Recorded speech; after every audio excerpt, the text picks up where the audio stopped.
బిరనానే తేనినా తేరినాదే తానేనా తాననా తానేనా తారి నన్ని నాననా తానన్ని నాననా తారి నన్ననా నన్ననా నన్ననా నన్ననా. కానీ మీకు సింగింగ్ ఇంత ప్యాషన్ ఉందని తెలిసి ఎందుకు పాడించలేదు మీ చేత ఎక్కువ? అవును, అన్నయ్య కిరణ్ దగ్గర ఎందుకు పాడట్లేదు అన్నారు. ఎన్నిసార్లు బాధపడ్డాను. మోస్ట్ అమేజింగ్ థింగ్ ఏంటంటే మీరు సంగీతం నేర్చుకోలేదు, 7వ తరగతి వరకు మాత్రమే చదివారు. భయం వేసేసింది బాబాయ్, దండాలు పెట్టేసుకున్న రోజు ఈ అమ్మ. ఇలాగ నేను చాలా బాధపడిపోయాను. కళ్యాణ్ మీరు రాముడా కృష్ణుడా? అమ్మ బాబోయ్, ఇలా క్వశ్చన్ ఇది. రాముడా కృష్ణుడే అంటే రెండు విష్ణుమూర్తి అవతారాలే, మీరు వెంకటేశ్వర స్వామి పేరు పెట్టుకున్నారు.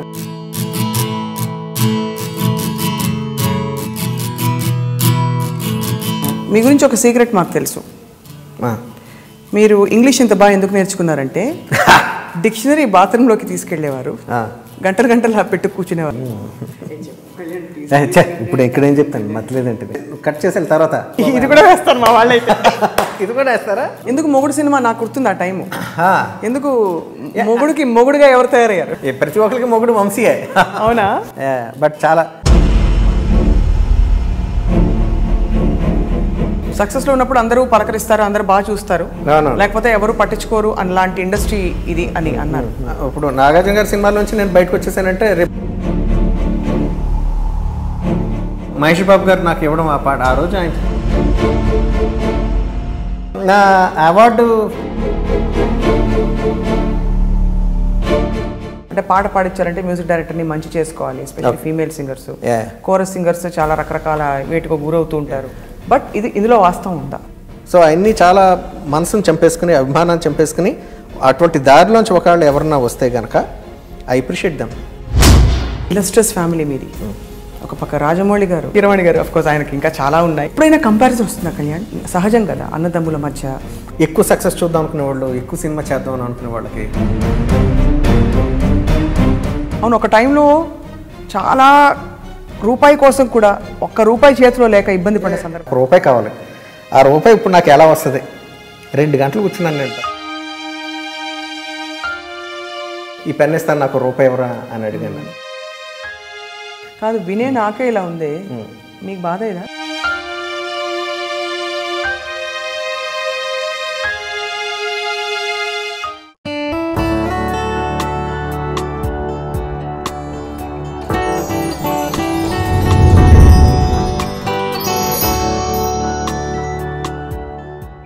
Hello, hi, welcome to heart with Swapna, only on I dream.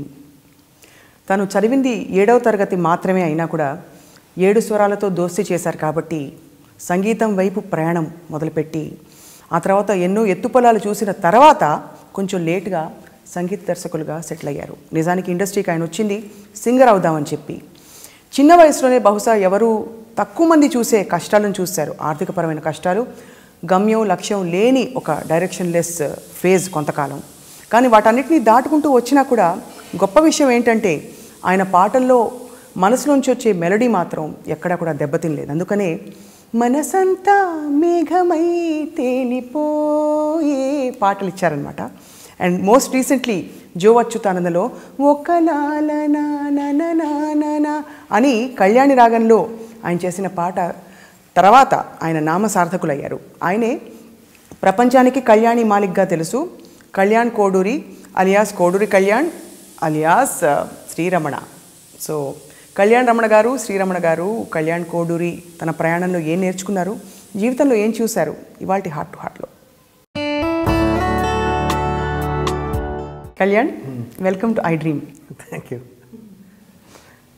బాగున్నారా? బాగున్నా. మాకు బాగున్నారు చూడ్డానికి, యాజ్ ఆల్వేస్.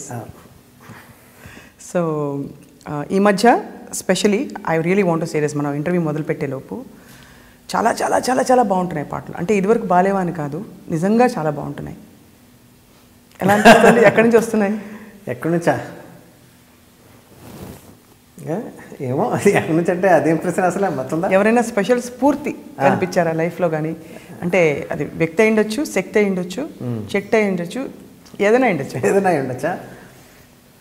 ఎక్కువ ఏంటంటే ఉన్న దాంట్లోంచి హాయిగా బతకడం అన్నది చిన్నప్పటి నుంచి అలవాటు. ఇప్పుడు ఇలా ఈ గచ్చు ఉందనుకో, పక్కుంటే బాగుండని అనుకున్నా, ఆ గచ్చు మీద పడుకోవడం నాకు ఇష్టం. అలవాటు ఇష్టం రెండును. అలవాట్లోంచి ఇష్టాలు ఏర్పడుతూ ఉంటాయి, అలవాట్లోంచి అదే అలవాటు ఇష్టం అయిపోద్ది కూడా ఎక్కువసార్లు చేసినప్పుడు. సో అలాగా చిన్నప్పటి నుంచి కూడా ప్రతి దాంట్లోనూ ఆనందం వెతుక్కోవడం, లేకపోతే ఉన్న దాంట్లోంచి సంతోషం వెతుక్కోవడం, ఉన్న దాంట్లో సంతోషంగా బతకడం అన్నది నాకే కాదు మా ఫ్యామిలీ అందరికీ కూడా అలవాటు. ఆ రకంగా ఉండటం కూడా ఇష్టం. సో దాంట్లోంచి ఆ సింప్లిసిటీలోంచి వచ్చేవే నా ట్యూన్స్ అన్నీ కూడా. అందుకే మనసుకి అలా పట్టేసుకుంటాయి. అయి ఉండొచ్చు. అంటే ఒక 3-4 ఏళ్ల క్రితం వరకు కూడా ఒక తేటగా ఉండేవి, లైట్గా ఉండేవి. ఇప్పుడు ఆ బరువు ఉంటూనే, మెలడీ ఉంటూనే వాటికి ఒక స్థిరమైన లాంగ్ లాస్టింగ్ ఇది వస్తుంది. I to notice that. అది ఎందుకు వస్తుంది ఏంటి అని పర్టికులర్గా ఏం చెప్పడం స్వప్న. అది చేంజ్ ఉంటుంది. మనం గతంలో లాగా ఇప్పుడు ఉంటాం కదా గ్యారెంటీగా. నేను 14 years అయిపోయింది వచ్చి, కాబట్టి మొదట్లో నేను చేసిన మ్యూజిక్కి ఇప్పటికి కొంత తేడా ఉంటుంది, ఎంతో కొంత స్ట్రక్చరల్ తేడా గ్యారెంటీగా మనం నోటీస్ చేయొచ్చు. ఆ రకమైనది నేను నోటీస్ చేశాను నువ్వు చెప్పినట్టుగా. It's there. బట్ నా ట్యూన్లో ఉన్న సింప్లిసిటీ ఎప్పటికీ పోదు. అది ఆర్కెస్ట్రేషన్ రిచ్నెస్ ఇవన్నీ పెరగచ్చు సినిమాని బట్టి. బట్ ఆ ట్యూన్లో లాలిత్యం ఏదైతే ఉందో అది ఎప్పుడు మిస్ చేయకుండా రావడం అన్నది నా అదృష్టం అంతే. కానీ సంగీతం అస్సలు నేర్చుకోలేదని తెలుసు. అస్సలు నేర్చుకోలేదు అంటే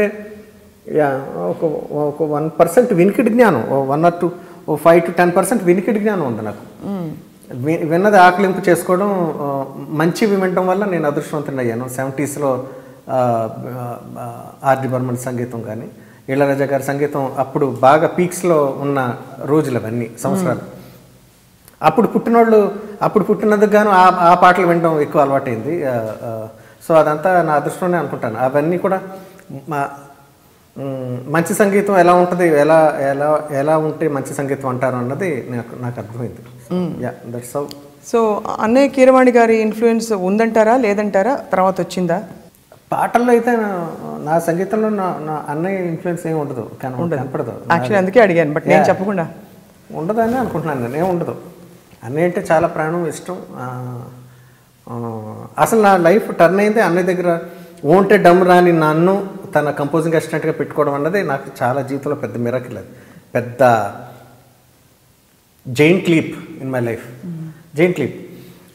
చిన్న బ్యాగ్ వేసుకునే వాళ్ళు 2 పుస్తకాలు, ఏదోటి పని అప్ చెప్పాలి, నాకు బోర్ కొట్టకుండా, నేను సిగ్గుపడకుండా, నేను ఏదో చేస్తున్నట్టు ఉండాలి. కాబట్టి పెద్దన చిన్న పనులు, ఒరే ఆ పాటలు విను, దాంట్లో ఏ బిట్లు బాగున్నాయటో సరదాగా అలా పాటలకు చెప్పేవాడు. చిన్న పనులు, అందమైన పనులు. అసిస్టెంట్గా ఏ రకంగానూ పెద్ద నేను తనకు ఉపయోగపడిన. అసలు అప్పుడున్న స్టేజెస్లో నాకున్న జ్ఞానానికి కానీ, నాకున్న విద్వత్వం యాక్చువల్లీ 1% పెట్టుకోవాలి. కాబట్టి నా జీవితంలో మంచి రోజులు రాని ఉండి నన్ను పెట్టుకున్నాడు తన అసిస్టెంట్గా. అది చాలా చాలా గొప్ప విషయం. ఎందుకంటే ఎంతో మెరిట్స్ ఉండి ఎంతో బాగా ఉంటేనే కానీ మనకి ఏదోటి మ్యూజిక్ డైరెక్టర్కి తోటి సహాయకుడిగా ఎంతో కొంత హెల్ప్ ఉంటేనే పెట్టుకుంటాం మనం అసిస్టెంట్స్గా. అటువంటిది ఏం లేకుండా నన్ను కూడా పైకి తీసుకురావాలనే ఉద్దేశంతో మంచి దారిని చూపెట్టాడు నాకు అన్నయ్య ఆ రోజు 1996. అది నా జీవితానికి మలుపు అని చెప్పుకోవచ్చు. From there my career started. కానీ అప్పుడు ఆలోచన ఏం లేదా, ఏం చేయాలి మనం, ఏం చేయాలని లేదు. అప్పటికి ప్లేబ్యాక్ సింగర్ అవుదామని ఉండేది నాకు. That was there always. Until అయితే రిలీజ్ అయిపోయిన తర్వాత దాకా నాకు కొంతవరకు ఉంది. తర్వాత నేను వదిలేసాను ఆ విభాగాన్ని వదిలేసి నేను మ్యూజిక్ డైరెక్టర్ అన్నది పర్మనెంట్గా ఫిక్స్ అయింది లోపల. మ్యూజిక్ డైరెక్టర్గానే నేను ముందుకు వెళ్ళాలి, ఇంకా నా దారి నేను దాంట్లోంచి వెతుక్కోవాలని దాంట్లో ఫిక్స్ అయింది. సో అంతకుముందు మనం అంటే ఒక ఫేజ్ మీరు ఖాళీగా ఉన్నారు, అది గతంలో మనం ఊరికే మాట్లాడుకున్నప్పుడు మీరు చెప్పిన కొన్ని విషయాలు అవి మాట్లాడే లోపు ఈ ప్లేబ్యాక్ సింగింగ్ కోసం మీరు ట్రై చేస్తున్న క్రమంలో అంటే మిమ్మల్ని సింగర్గా గుర్తించలేదా? మీ పాట సరిపోదనుకున్నారా? ఇంకా బరువుగా ఉండాలన్నారా? లేకపోతే ఇంకా సంగతులు గమకాలు రావాలన్నారా? అలా అని అంటే ఏం కాదు. ఎప్పటికప్పుడు సినిమా ఫీల్డ్ ఎలా ఉంటుందంటే ఇన్ జనరల్ అంటే 80% 90% ముఖ్యంగా మన ఆంధ్ర వాళ్ళకి మనకి పొరుగుంటి పులికూర రుచి. బయట నుంచి వచ్చిన వాళ్ళకి ఎక్కువ అట్రాక్టివ్గా ఉంటారు. లేకపోతే ఆల్రెడీ ఇంకా ఎవరన్నా పరిచయం చేసేసి అప్పుడు పాపులర్ అయిపోయిన వాళ్ళని పెట్టుకోవడానికి ఇష్టపడుతూ ఉంటారు, లేకపోతే అప్పటికి ఆల్రెడీ ఎస్టాబ్లిష్ సింగర్స్ ఉంటారుగా, వాళ్ళతోటి పాడించడం. కొత్త అటెంప్ట్స్ అన్నది గ్రాడ్యువల్గా నాకు ఏఆర్ రెహమాన్ గారు, అంటే ఏఆర్ రెహమాన్ తన పాటల్లో కొత్త వాయిస్ని ఇంట్రడ్యూస్ చేయడం, డిఫరెంట్ కల్చర్స్ నుంచి తీసుకొచ్చారు ఆయన. జస్ట్ అంటే తమిళనాడులో ఉన్నాడు కాబట్టి తమిళ సింగర్స్ని పరిచయం చేయడం అలా ఏం కాదు, సంబంధం లేని వాళ్ళు. ఆ పేర్లు కూడా చాలా విచిత్రంగా ఉంటాయి, మనకి నువ్వు నోటీస్ చేసేవాళ్ళు. సో ఇటువంటి వాళ్ళు కూడా ఎగ్జిస్టెన్స్లో ఉన్నారు అసలు ప్రపంచంలో అని తను పరిచయం చేస్తే కానీ మనకు తెలియదు. But he made playback singing more easy, అంటే for playback singing easy for playback singers. So ఎంత ఈజీ అయిపోయిందో తర్వాత వాళ్ళ విద్వత్ మీద, వాళ్ళ సంస్కారాల మీద నిలబడగలిగిన వాళ్ళు నిలబడ్డారు. అంత ఈక్వల్గా ఎగ్జిట్ కూడా అయిపోయారు. ఎంత తొందరగా మనకి గేట్స్ ఓపెన్ అవుతాయో అంత తొందరగా మనం ఎగ్జిట్ కూడా అయిపోతాం. మనకి ఆ టైం లేకపోతే, ఆ టైంలో మనం నిమ్మడలేకపోతే. సో అలా నిలబడిన వాళ్ళు ఎప్పుడు నిలబడతారు, పోయే వాళ్ళు ఎప్పుడైనా పోతారు. సో ఆ తర్వాత ఉన్న ఛాన్సెస్ నేను ప్లేబ్యాక్ సింగర్గా ట్రై చేస్తున్న రోజుల్లో లేవు. నేను కోరస్ సింగర్గా అన్నయ్య దగ్గర ఇంకా అసిస్టెంట్గా జాయిన్ అయ్యే ముందు ఇళయరాజా గారి దగ్గర ట్రై చేయాలని, లేకపోతే కోటి గారి దగ్గర, లేకపోతే మణిశర్మ గారి దగ్గర కోరస్ పాడాలని, లేకపోతే భక్తి పాటలు రికార్డింగ్స్ అవుతూ ఉంటాయి. అవన్నీ అలాగే నెలకు ఒకటి వస్తూ ఉండేది. నేను మెడ్రాస్లో ఉండే రోజుల్లో. This was in 1990. ఓకే, అప్పుడు ప్లేబ్యాక్ అంటే అప్పుడు కోరస్ సింగింగ్ కూడా చాలా కష్టం. ఇప్పుడు playback singing dam easy. Anybody can sing A song. అంటే నువ్వు 10 కాలాల పాటు ఉంటావా, లేకపోతే నువ్వు 1000 పాటలు పాడతావా, లేకపోతే ఒక పాటే పాడి ఎగ్జిట్ అయిపోతావు అన్నది మెటీరియల్. బట్ ఆ ఫస్ట్ ఛాన్స్ రావడం అన్నది చాలా చాలా చాలా చాలా ఈజీ. కొంత ర్యాప్ ఉంటే చాలు, లేకపోతే సోషల్ నెట్వర్క్లో ఫేస్బుక్లోనూ నీవు పాడి ఇంప్రెస్ చేస్తే సరిపోద్ది. లేకపోతే పరిచయం పెంచుకుని దారిలో కనిపించే, లేకపోతే 2 సార్లు ఎలాగైనా సంపాదించవచ్చు. త్రూ డైరెక్టర్ అన్న వచ్చేస్తే, త్రూ ప్రొడ్యూసర్ వస్తుంది, లేకపోతే మ్యూజిక్ డైరెక్టర్కే నచ్చచ్చు. నచ్చి తొందరగా ఒక ఫస్ట్ ప్లేబ్యాక్ ఛాన్స్ సంపాదించడం అన్నది ఇట్స్ కేక్ వాక్. మంచినీళ్ళు తాగటం అంత ఈజీ ఈ రోజుల్లో. నిలబడతారో లేదన్నది వేరే విషయం, దాని గురించి మాట్లాడలేదు. బట్ అవకాశం అయితే చాలా చాలా ఈజీ. మ్యూజిక్ డైరెక్టర్కే ఈజీ, ఇంకా ప్లేబ్యాక్ సింగింగ్ ఎంత ఉంది. 1000 మంది మ్యూజిక్ డైరెక్టర్స్ ఉన్నారు మన తెలుగులో, 2 లక్షల ప్లేబ్యాక్ సింగర్స్ ఉన్నారు.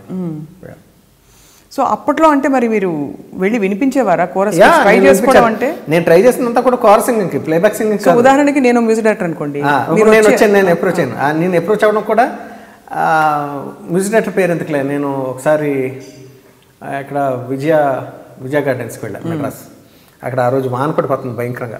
తడుస్తూ ఆ అపాయింట్మెంట్ కోసం వెయిట్ చేస్తున్నాను నేను. ఈలోగా చిత్ర గారు వచ్చారు. ఎన్నపడ్డారు ఇంకా.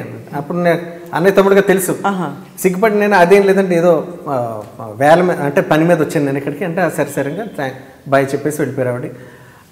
తర్వాత ఒక హై రికమెండేషన్ వేటూరు గారి ద్వారా. వేటూరు గారు మాకు ఫ్యామిలీకి చాలా చాలా అత్యంత ఇష్టమైన వ్యక్తి ఆయన. అలాగా అన్నయ్య దగ్గర నేను ఉంటాం, ఆ రకంగా కొంత పరిచయం నాకు వేటూరు గారు. ఆయన్ని రిక్వెస్ట్ చేసి ఏమంటే నాకు పలానా మ్యూజిక్ డైరెక్టర్ దగ్గర మీరు ఒక మాట చెప్పి నా వాయిస్ వినమని చెప్పరండి చెప్పి ఒకసారి వింటే నచ్చితే కనుక కోరస్లో పాడదామని. ఇవన్నీ కోరస్ సింగింగే, నాట్ ప్లేబ్యాక్. అంటే ఆయన చెప్పడం జరిగింది. తర్వాత వెళ్ళి లోపలికి వెళ్ళిన తర్వాత మొత్తానికి లోపలికి వెళ్ళాను నేను. వెళ్తే ఏమా నువ్వు కిరవాణి తమ్ముడు అన్నారు. అవునండి, ఒకసారి నా వాయిస్ విని మీకు నచ్చితే నాకు కోరస్ ఛాన్స్. ఓకే అవును అన్నయ్య కిరవాణి దగ్గర ఎందుకు పాడట్లేదు అన్నారు. అదేం కాదండి, బట్ నేను బయట సొంతంగా నేను నిలబడదామని ఇండిపెండెంట్గా ట్రై చేసుకుంటానండి అన్నయ్య ద్వారా అని కాకుండా నా అంతటి నేను కూడా నేను ఏ పొజిషన్లో నిలబడగలుగుతాను అసలు అన్న దాంతో నేను ట్రై చేస్తున్నానండి అంటే, పర్లేదు పాడట్లేదు ఇప్పుడేం నేను చెప్తాను అన్నారు. కానీ నెవర్ గాట్ ఎ ఛాన్స్. విన్నారా? కానీ ఏం వెళ్ళలేదు, లేదు పాడించలేదు. కానీ మీరు పాడిన సందర్భాలు ఉండుంటాయి కదా, ఎవరి దగ్గర వెళ్ళి పాడారు? నో, అంటే పాడిన సందర్భాలు అంటే ఫస్ట్ ఇలా పరిచయం చేయమని అడగడానికి ఫస్ట్ వేటూరు గారిని కలిసినప్పుడు నేను ఆయన కృష్ణ పుష్కరాలకి విజయవాడలో ఉన్నారు. సో నేను మెడ్రాస్ నుంచి విజయవాడ వెళ్ళి అక్కడ ఆయన రూమ్లో కలిసి ఇలాగా ఏమైనా పాట పాడమంటే మనూరు పాండవులో పిరికి మందు తాగి పాడాను ఒకసారి. పిరికి మందు తాగి ఊరు నిదరోయింది, గురక పెడుతూ మావాడ నిదరోయింది, పిచ్చిగాలి నువ్వు అరవకే, వెర్రి నేల గోడు పెట్టకే, ఊరుకో ఊరుకో. ఇది ఈ పాట నాకు చాలా ఇష్టం. మన్నూరు పాండవుల్లో ఈ పాట పాడినప్పుడు వేటూరు గారు ఎంతో మెచ్చుకుని, ఎంత లాలిత్యం ఉంది నీ గొంతుకులోను, ఎంత బాగా పాడావు, నీ గొంతుకులో హిందీ వాయిస్లో ఉంది. కిషోర్ కుమార్ పాటలు, ఆర్డి బర్మన్ పాటలు ఏమైనా పాడతాయి మీకు అందులో బీభత్సంగా ఇష్టం. సో అలాగే ఇంట్రొడక్షన్ అయింది వేటూరు గారి దగ్గర. అలా అని చాలా బాగా పాడుతున్నాము, నేను తప్పకుండా పరిచయం చేస్తానని అలా పరిచయం చేశారు. కానీ డిస్పైట్ మెనీ అటెంప్ట్స్, రకరకాల మ్యూజిక్ డైరెక్టర్స్ దగ్గర ప్లేబ్యాక్ సింగింగ్, కోర్ సింగింగ్ అన్నది పక్కన పెట్టేస్తే ప్లేబ్యాక్ సింగర్గా పైకి రావడం అన్నది it was not in my destiny, నా ఫేట్ కాదు ఇది. సో ట్రై చేసినా రాలేదు మనకి. అలా ట్రై చేసినంత మాత్రాన్ని మనం ఇచ్చేయాలని రూల్ ఏం లేదు. ఇప్పుడు నన్ను చాలామంది ఫేస్బుక్లో వాటిలో సార్ నాకు ఒక పాట ఇవ్వరండి అని చాలామంది అడుగుతూ ఉంటారు.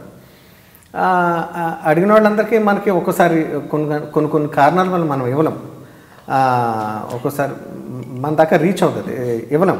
ఇప్పుడు మీరు మ్యూజిక్ డైరెక్టర్గా ఇవ్వలేరు కాబట్టి అప్పుడు మీకు రాలేదని బాధపడతారా, లేకపోతే ఇప్పుడు అది that was not my destiny అంటున్నాను నేను. అంటే సో ఆ రోజుల్లో తిట్టుకోవడం అనేది ఎప్పుడు జరగలేదు, ఎప్పుడు బాధపడ్డా, అరే నాకు ఛాన్స్ వస్తే బాగుండు, ఎవరినో నా వాయిస్ విని ఒక పాట అవకాశం వస్తే బాగుండు అనుకునే సందర్భాలు తప్ప ఇన్నిసార్లు వాళ్ళు అడిగాం కాబట్టి వాళ్ళు మనకు ఛాన్స్ ఇవ్వాలనో, లేకపోతే అదేదో 100 సార్లు తిరగడానికి మాత్రం రూలా అదేమన్నా.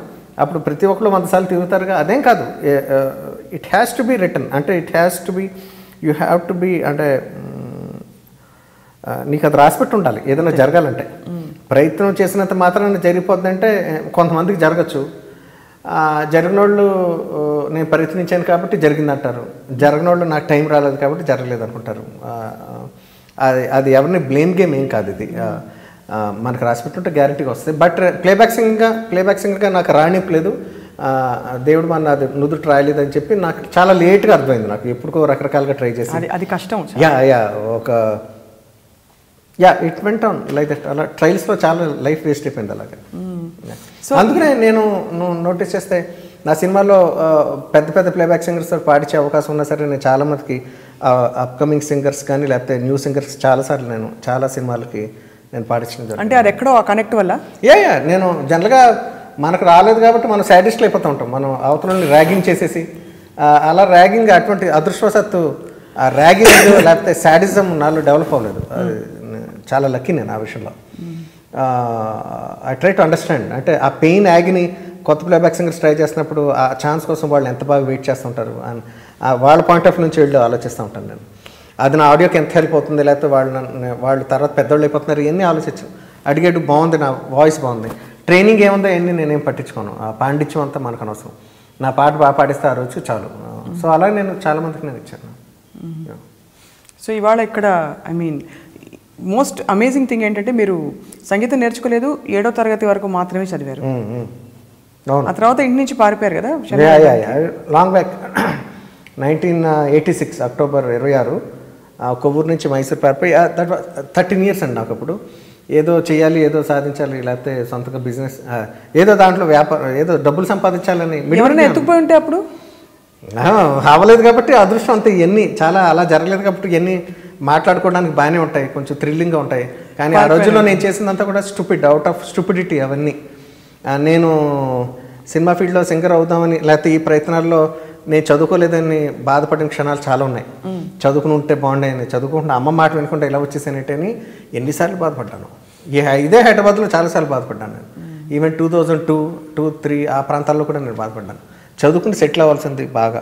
అంటే ఒక ఉద్యోగంలో ఒక ఉద్యోగంలో ఉంటే నెలకి ఎంత వస్తూ ఉంటుంది. ఇదంతా ఇది ఇండివిజువల్ క్రాఫ్ట్ కాదు సినిమా ఫీల్డ్ అన్నది. ఇప్పుడు నేను మ్యూజిక్ డైరెక్టర్, నేను బాగా మ్యూజిక్ చేయడంతో నా జీవితం వెలిగిపోదు. అవును, అందరూ కలిసి రావాలి, అందరూ బాగా పనిచేయాలి, ఆ టైం కలిసి రావాలి, ఆ ప్రొడ్యూసర్కి లాభాలు రావాలి, సినిమా సూపర్ డూపర్ సక్సెస్ అవ్వాలి, నన్ను మిగతా వాళ్ళు నోటీస్ చేస్తూ ఉంటారు.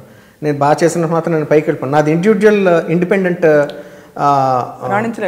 రాణించడం నేనే కాదు, ఎవరైనా అంతే కదా.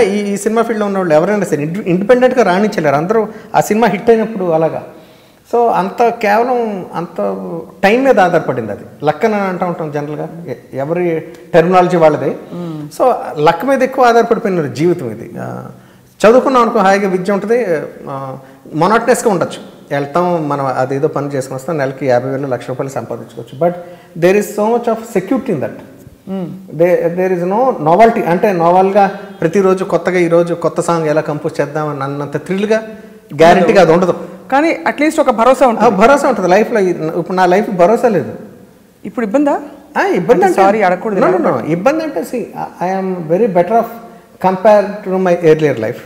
అవును, ఒక టైంలో చాలా రూపాయి కోసం కూడా ఒక్క రూపాయి చేతిలో లేక ఇబ్బంది చాలా, ఒక్క రూపాయి కూడా లేకుండా సందర్భాలు అన్నది చాలా ఉన్నాయి నా లైఫ్లో.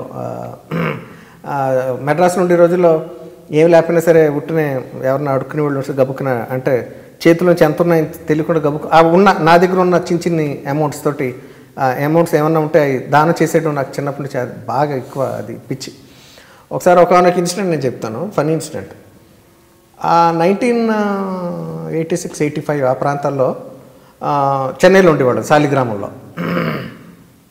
అప్పుడు ఆటోలు కూడా ఎక్కేటంత లగ్జరీ లేదు. సిటీ బస్సులు ఎక్కి సిటీ బస్సులో ట్రావెల్ చేస్తూ ఉండేవాళ్ళం.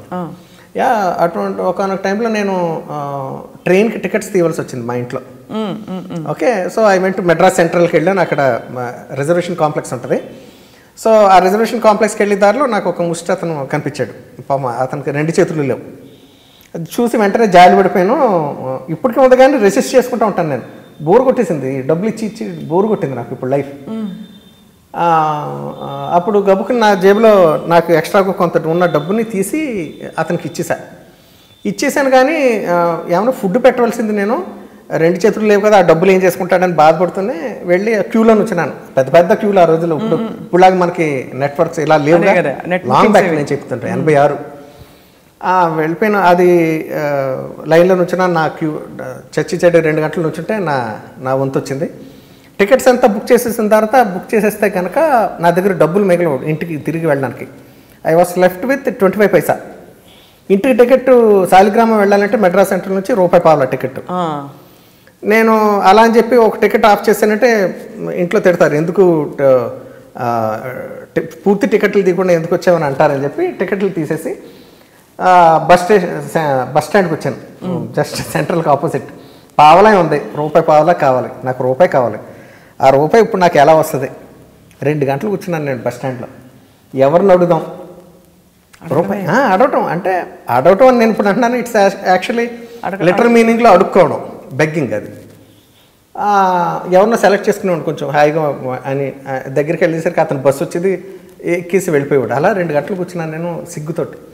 సిగ్గులేంతను ఉంటే మనం సార్ నాకు ఎవరంటే ఇల్లు అడిగచ్చు, కానీ అభిమానంతో కాబట్టి సెలెక్ట్ చేసుకోవడానికి కొంత టైం పట్టింది నాకు. సో ఫైనల్గా ఎవరో ఒకరిని ఇలా అంటే ఏమంటే నా పర్స్ పోయింది, నా దగ్గర ఈ పెన్ ఉంటుంది కదా, మనం రిజర్వేషన్ స్లిప్ రాస్తాం కదా, ఈ పెన్ ఇస్తాను, నాకు ₹1 ఎవరా అని అడిగాను నేను. అడిగితే పెన్ అక్కర్లేదు, ₹1 ఉంచుకొని చెప్పి ₹1 ఇచ్చాడు నాకు. సో ఆ ₹1 I went back to home. I can't believe it.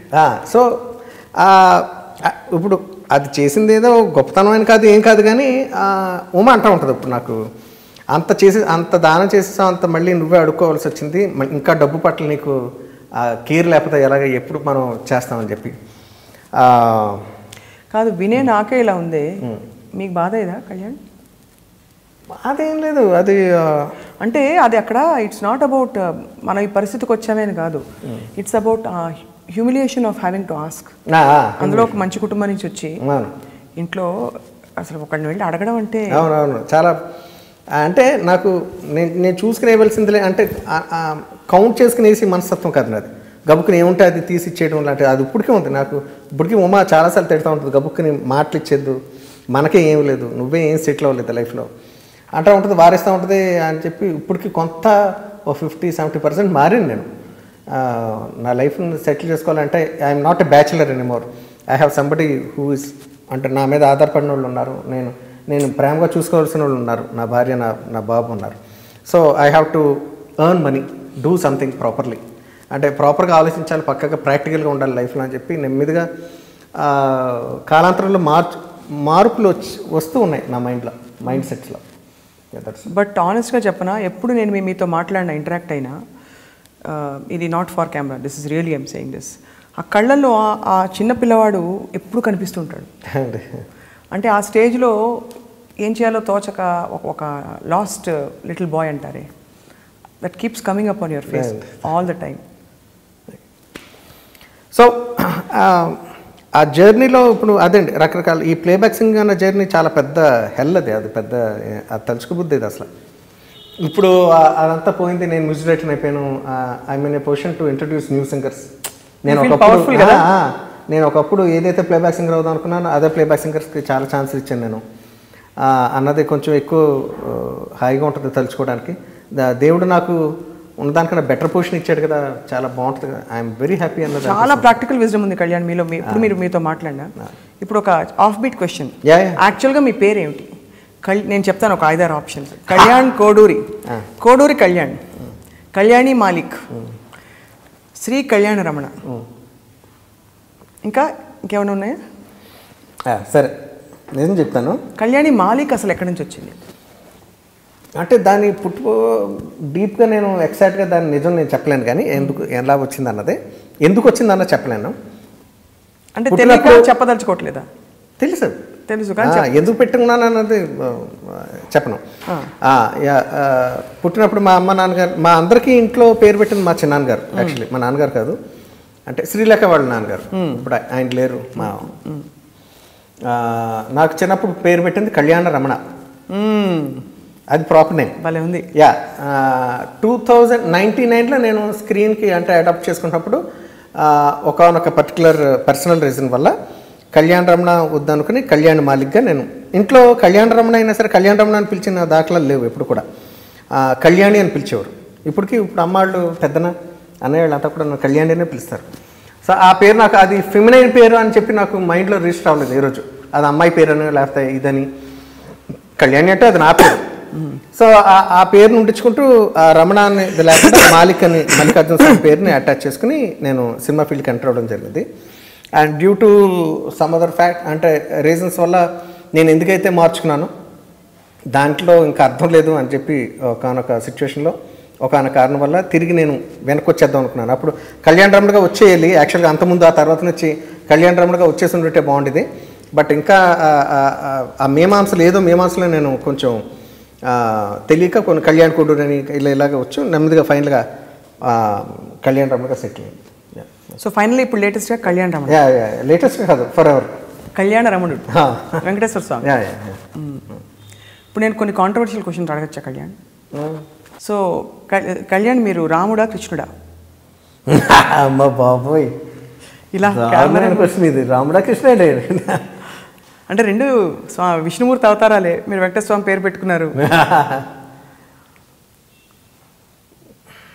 ఎలా ఉన్నా మాకేం ప్రాబ్లం లేదు, అడుగుతున్నాం అంతే. ఒకప్పుడు అంటే కృష్ణుడు లేకపోతే భగవద్గీత లేదు కదా. కృష్ణుడే అయితే భగవద్గీత వరకు కృష్ణుడిని. సో అన్నీ ఉంటాయి నాలో, అన్ని కోణాలు ఉంటాయి. అన్ని కోణాలు ఉంటాయి గొప్పగా, అంటే సీరియస్గా. బట్ అన్ని కోణాలు ఉంటాయంటే ఏంటి? ఇంకా అక్కడితో అక్కడ ఇప్పుడు ఏంటిది కాంట్రవర్షియల్ క్వశ్చన్స్ వేస్తున్నప్పుడు దాన్ని మళ్ళీ డీటెయిల్లోకి వెళ్ళకూడదు. అక్కడితో on off yes or no అంతవరకే. దాంట్లో ఎవరేం అర్థం చేసుకుంటుంది. ఎక్స్టెన్షన్ అడగాలి కదా మరి. అయ్య బాబు, ఈ డీటెయిల్డ్ క్వశ్చన్స్ కాదు అసలు. కాంట్రవర్షియల్ క్వశ్చన్ సమాధానం చెప్పడమే గొప్ప, మళ్ళీ దాన్ని ప్రోబ్ చేయకూడదు లోపలికి వెళ్ళి. అసలు చెప్పకూడదు. ఇంకొకటి చాలా, ఇప్పుడు నేను ప్యారలల్గా ఇంకొక యుగంలోకి వెళ్ళిపోతూ, మీ ఆవిడంటే మీకు చాలా ఇష్టం. అవును, చాలా ఇష్టం. అది ప్రపంచానికి తెలుసు, మీ ఫేస్బుక్ ఫ్రెండ్స్కి మరీ తెలుసు. ఎందుకంటే తన ఫోటోని గర్వంగా చక్కగా మీరు కుటుంబ సమేతంగా పెట్టుకుంటారు. సో ఎలా అయింది పరిచయం తనతో? ఉమా, తన పేరు ఉమా. నాకు 7 అంటే చాలా ఇష్టం నంబర్. వెంకటేశ్వర స్వామి నంబర్ 7 అని చెప్పి నా కార్లకి బైకులకి 7 ఉండాలని చెప్పి ఇప్పుడు అనుకుంటూ ఉండేవాడు. సో ఒకనొక టైంలో నాకు పెళ్ళవకముందు నా కార్కి 7 వేయించుకుందాం అని చెప్పి హైదరాబాద్లో వెతికితే దొరకలేదు. సో కాకినాడ వెళ్ళాను. కాకినాడలో అక్కడ రిజిస్ట్రేషన్ చేయించుకుని అక్కడ వైజాగ్ వెళ్ళి నా అక్క దగ్గర ఉండి 2 days ఉండి వద్దాం అన్న ప్లాన్లో తిరిగి వచ్చేస్తున్నప్పుడు రాజమండ్రిలో నా ఫ్రెండ్స్ ఉన్నారు, ఫ్యామిలీ ఫ్రెండ్స్. వాళ్ళు ఫోన్ చేసి కళ్యాణి, అప్పుడు నేను పెళ్లి సంబంధాల కోసం వెతుకుతున్నాను, ఇప్పటి నుంచో వెతుకుతున్నాను, ఇలా ఉన్నారు ఒక అమ్మాయి చూస్తావా అంటే ఇదేంటి సర్లే అని చెప్పి నేను అవుతాను అని చెప్పి రాజమండ్రిలో ఆగటం జరిగింది. మా ఉమది కాట్రాలపల్లి జగ్గంపేట దగ్గర చిన్న విలేజ్ అది. వాళ్ళు అక్కడి నుంచి వాళ్ళ ఫ్యామిలీ రాజమండ్రి ఈ కామన్ ఫ్రెండ్స్ దగ్గరికి వచ్చి చూపెట్టారు. నేను యాక్చువల్గా ఫస్ట్ డైరెక్ట్గా ఒక అమ్మాయి చూడడం అన్నది ఫస్ట్ అదే. అవునా? ఇంతకుముందు నాకు అసలు అంతకుముందు బాగా రాముడు అయితే ఎప్పుడైనా మామూలుగా ఫొటోస్ చూడడం లేకపోతే ఎవరన్నా వాళ్ళు ఉన్నారని వెతటం తప్ప నేను ఇలా పెళ్లి చూపుల పరంగా అయితే కనుక that is the first and last. అవునా? వెళ్ళాను. ఉమ్మని చూసిన వెంటనే చాలా బాగా నచ్చింది. ఎందుకంటే తను విభూతి పెట్టుకుంది, అడ్డబొట్టు పెట్టుకుంది. అడ్డబొట్టు జనరల్గా పెళ్లి చూపులు అట్లా పెట్టుకోరు. జనరల్గా తను సాయిబాబా భక్తురాలు. తను అడ్డబొట్టు ఎందుకు నాకు నచ్చిందంటే, నేను తమిళనాడులో ఎక్కువ ఉండడం వల్ల విభూతి పెట్టుకోవడం నాకు అలవాటు. సో అది చూసిన వెంటనే అట్రాక్ట్ అయిపోయాను. వెంటనే చూసి బాగా నచ్చేసింది. నేను ఓకే చెప్పేసాను. బట్ నేను తనకు నచ్చానో లేదో తెలియాలిగా. సో తనతో పాటు ప్రైవేట్గా మాట్లాడినప్పుడు నేను ఏ స్టేజ్లో ఉన్నాను, అసలు ఎటువంటి దాపరికాలు లేకుండా ప్యూర్ ట్రాన్స్పరెన్సీ తోటి నేను ఏమేం చేశాను, ఎలా ఉన్నాను, నా బ్యాంక్ బ్యాలెన్స్లు ఏంటి, ఇవన్నీ క్లియర్ కట్గా చెప్పి అవన్నీ నచ్చితేనే ఒప్పుకోమని చెప్పాను. But despite all those what ever I told her, నా నిజాయితీ తనకు నచ్చి తను చేసుకుంది నన్ను. తనను చేసుకోవడం చాలా అదృష్టం. తను నాకు దొరకడం నా అదృష్టం. నేను తనకు దొరకటం అన్నది అదృష్టం కాదా అన్నది నేను పెద్ద చెప్పలేను. కానీ తను అడిగితే చెప్తాను డెఫినెట్గా. తను అన్నట్టు కానీ బట్ ఇన్సైడ్ నాకు తెలుసు నేను కొంత కల్తీ. తను కాదు, తను షీఈ్ వెరీ ప్రెషియస్. మీరెందుకు కల్తీ? నేను రకరకాల స్టేజెస్ ఆఫ్ లైఫ్ని చూశాను. నాది ఎక్కువ రకరకాల జీవితాలు చూశాను నేను. మళ్ళీ డీటెయిల్స్ అడగకూడదు. సో కల్తీ నానా రకాలుగా అనొచ్చు, ఏ రకంగా అనుకోవచ్చు అది. సో తను అలా కాదు. షీ కేమ్ యాజ్ అంటే స్ఫటికం అంటారు చూసావా, ఇప్పటికీ తను స్ఫటికమే. చాలా చాలా హాయిగా ఉంటుంది. అందుకనే తను నాకు దొరకడం అన్నది నేను అదృష్టంగా భావిస్తూ ఉంటాను. నాకు ఏరియల్ పాయింట్ ఆఫ్ వ్యూ నేను చూస్తాను కాబట్టి నేను ఎప్పుడు తక్కువ చేసుకుంటాను తన విషయంలో. సో మీ ఫిల్మ్ కెరీర్కి వస్తే కళ్యాణ్, ఈ మధ్య వస్తున్న పాటల గురించి ప్రత్యేకంగా మనం మాట్లాడుతున్నాం కదా. ఇప్పుడు ఈ మధ్య వచ్చిన 2-3 ట్యూన్స్, మనసంతా మేఘమై కావచ్చు, ఒక లాలన కావచ్చు, అసలు ఎంత స్టెబిలిటీ అండ్ హాయి ఉంది వాటిలో. ఈ మనసంతా మేఘమై ట్యూన్ తట్టడానికి మీకు అంటే అది సన్నివేశం ఎలా వచ్చింది గుర్తుంది? మెలోడీస్ అదే ఆ పాట ముఖ్యంగా మనసంతా మేఘం ఇవన్నీ నేను జనరల్గా ఈ బాల్కనీలోనూ వాటిలోనూ మన రంజిత్ మూవీస్ ఆఫీస్, దాము గారి ఆఫీస్ అది. నందిని ఏదో చెప్పింది మంచి ట్యూన్ కావాలి ఇలాగా అని సిచ్యువేషన్ మాంటేజ్ పాట అది. మాంటేజ్ సాంగ్కి పెద్ద సిచ్యువేషన్ ఏముంటుంది, ఒక మంచి మెలోడీ చేయాలంటే భయం వేస్తుంది ఫస్ట్ మెలోడీ ఎలా వస్తుంది అని చెప్పి. ఆ రోజు అలా బాల్కనీ బిరనానే తేనేనా తేరేనాదే తానేనా తాననా తానేనా దానానా దేననా తరనానే నాననా తానేనా నానినా తేననా. అబ్బా ఎంత చక్కగా నచ్చ చెప్తున్నట్టుంది కదా, బుద్ధిగేస్తున్నట్టు కదా. అదే అంటున్నారు. దాంట్లో ఎక్కడ మనకి ఈ ప్రేమలో, ఈ పర్టికులర్ ప్రేమలో మనకి ఎక్కడ లస్ట్ కనిపించదు. This pure love without lust. తానినా అది మనం దేని కింద అన్వయం చేసుకోవచ్చు. ప్రేమ పాట కాబట్టి ప్రేమ పాట. ఎలా స్వచ్ఛమైన ప్రేమ ఉన్న చోట ప్రతి చోటన ఈ పాటను మనం వాడుకోవచ్చు. అండ్ ఇందులో ఈ గమకంలో మనకి హిందీ పాటల ఇన్ఫ్లుయెన్స్ కనిపిస్తుంది. దేనా హిందీ టచ్ ఉంటుంది దాంట్లో. అదే ఆర్డి బర్మన్ ఇన్ఫ్లుయెన్స్ చాలా ఉంటుంది నా మీద, నాకు తెలియకుండా. ఆయన పాటలు ఎక్కువ విన్నందువల్ల నాకు ఆర్డి బర్మన్ అంటే చాలా పిచ్చి, చాలా చాలా ఇష్టం నాకు. ఎస్డి బర్మన్ కూడా ఇష్టం, బట్ ఆర్డి అంటే నాకు కాంటెంపరీ దాంట్లో he's one of genius gem ఆయన. సో అలాగా ఆ రకంగా పుట్టిన పాట అది. అది పర్టికులర్గా ఇన్స్పిరేషన్ అని ఏం లేదు, అది నెమ్మదిగా అలా ఆలోచిస్తుంటే తట్టింది అంతే ఆ పాట. అండ్ ఒకలాలన కూడా అంతే. ఒకలాలన జోచితానందకు చేసినప్పుడు నా జీవితంలో నేను ఎక్కువ రోజులు శ్రమించిన పాట. కళ్యాణ్ రాగంలో చేయాలి పాట అని శ్రీనివాస్ నన్ను అడిగారు. ఆయనకి ఆ రాగం అంటే చాలా ఇష్టం, యమన్లో చేద్దామండి. ఇంకా సిచ్యువేషన్ ఏంటంటే బ్రదర్స్ మధ్యన అని చెప్పి తనంటే సరే చేసేద్దామండి దానిదంతా అని అన్నాను. నేను ఆ రాగం పట్ల ఉన్న ఇష్టంతో అదెంతసేపు అంటే నేను చేసేస్తాను అన్నాను. కానీ అది నాకు యాక్చువల్గా 1 month పట్టింది బాబు, భయం వేసేసింది బాబాయ్. దండాలు పెట్టేసుకున్న రోజు ఏమ్మా ఈ ట్యూన్ రాదేంటి నాకు అసలు మైండ్. పళ్ళు వస్తే పళ్ళ తర్వాత చరణం ఎలా చేయాలి, ఇలాగ నేను చాలా బాధపడిపోయాను. It took almost 1 month. But 1 month ఓపికతోటి విన్నాడు శ్రీని నాతోటి. ఎంత క్లాసిక్ రాగానికి ఎంత మోడర్న్ టచ్, మోడర్న్ ఆ కింద సంచారం ఉండడం వల్ల. అవును.